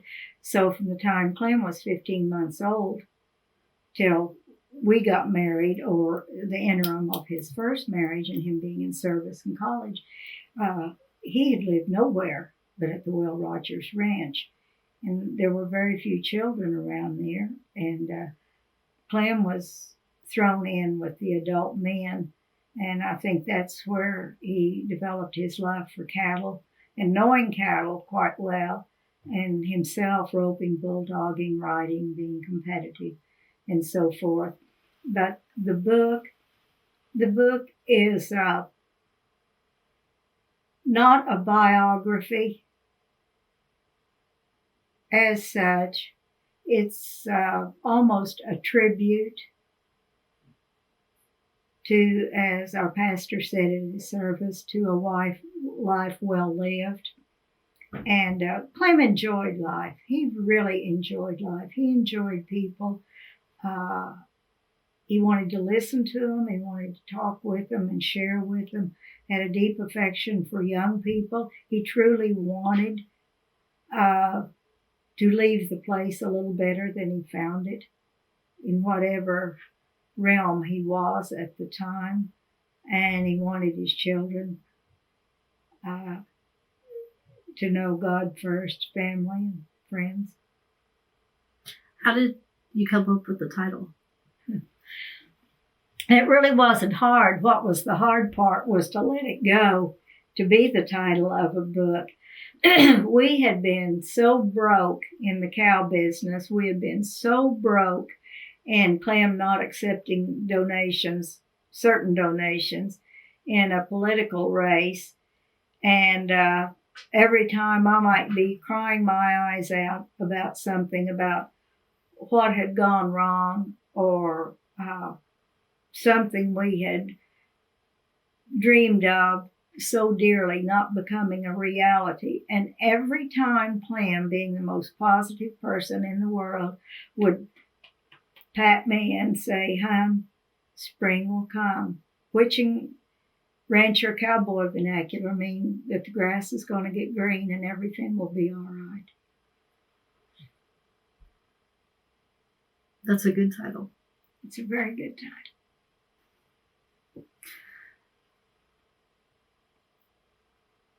You know, we're sitting here in Chelsea today, and it's been very much a part of your life. What does Chelsea mean to you? I think if Chelsea means anything, it's reality. There are people in the community that are 5th, 6th, 7th generation people that knew nothing else. There are newcomers who somehow think they're going to change it. And I don't think they will. I think they might add to it and they might take away from it. But it's pretty steeped. And it was settled because of the railroad going west from Bonita through this area. And that started the first buildings. Then there was oil and gas play. Later the coal came in. Good transportation routes. The cattle industry has always been predominant here and continues to be. Part of the community wants growth. Part doesn't because they don't want to lose control. And it's not exactly sides being taken, but good leadership is difficult to find in a small town because we're so steeped in our own histories that they fail to see what could be available and do they want it that big, because this might be the silver chalice that everybody's looking for. And Chelsea to me means Clem's family, because his folks live 5 miles from here. He had 2 aunts that lived here, and at our ranch at Bushyhead, his father's brother, Bo McSpadden. That ranch joined us, and when Bo and his son passed away, we bought a good portion of that. And through the years, we have bought back some of the original land settled by Clem's dad's family in 1885. We are one of the Centennial Ranch families in Oklahoma, and we'll pass that down to our son Bart, and hopefully will be retained for one of his 4 children. And it's a touch of history that is forgotten, but yet we have access to what's available in transportation and technology. And I think maybe I favor the history heritage because it's fast becoming a thing of the past. Taking it a step further, what does Oklahoma mean to you? Home. Oklahoma, I don't think is looked at by the public outside of Oklahoma as being as formidable in talent and natural beauty as it is. And maybe it's never been sold quite enough. I think the Okie tag could be flipped and it be a good thing. There's nothing wrong with being an Okie. There's nothing wrong with being a cowboy. There's nothing wrong with living in town of 2,000 or living in the country where you're on law and order. And I think Oklahoma is a jewel in the crown of states. Well, looking back to your parents, are there any lessons that you still hold with you to this day that you remember from your mom and dad? Tell the truth and you don't have to remember what you said. It's a good one. Mm-hmm. Be as kind as you can be. Help everyone without the thought of what you're going to get in return, because by helping, you gave your gift. I know there have been many important people in your life that we have only scratched the surface, but is there anybody you would like to mention that have been really instrumental? The well-known people are always acknowledged. It's the little lady that bought her clothes at Goodwill when our house burned, bought us a change of clothes.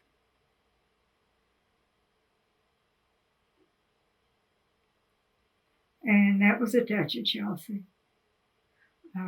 Probably one of the most generous people in town is a gentleman who was a Vietnam veteran, came home, had a stroke, lost his wife to cancer, the love of his life. Anything that a student needs somehow, it happens. If the Lions Club, American Legion, or whatever needs something, this little gentleman who finds it difficult to drive even, and who lives alone, is supportive because he cares. He will pay to have copies of the Pledge of Allegiance made in color and come by and say, would you put Donna's name, Juliana, Karen's name on this? I want to make sure they have one in their home. He never misses church. He's a kind neighbor. He's about 80 now. Those are my heroes. Well, I have one more question, but before I ask it, is there anything else you'd like to add that I haven't asked you about today? I think you've done extremely well. I feel like I've just gotten my annual physical.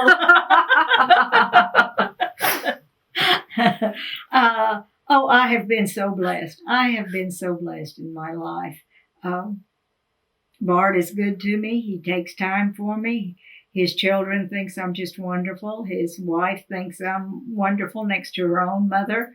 And I'm very close to my sister and her husband, and they only had one child, and I'm extremely close to her. And I can think of nothing that I haven't had the opportunity to experience. And I have lived a fascinating life. It's not all been easy, but it's all been worth it. Well, when history is written about you, what would you like for it to say? Bart had a really nice mom.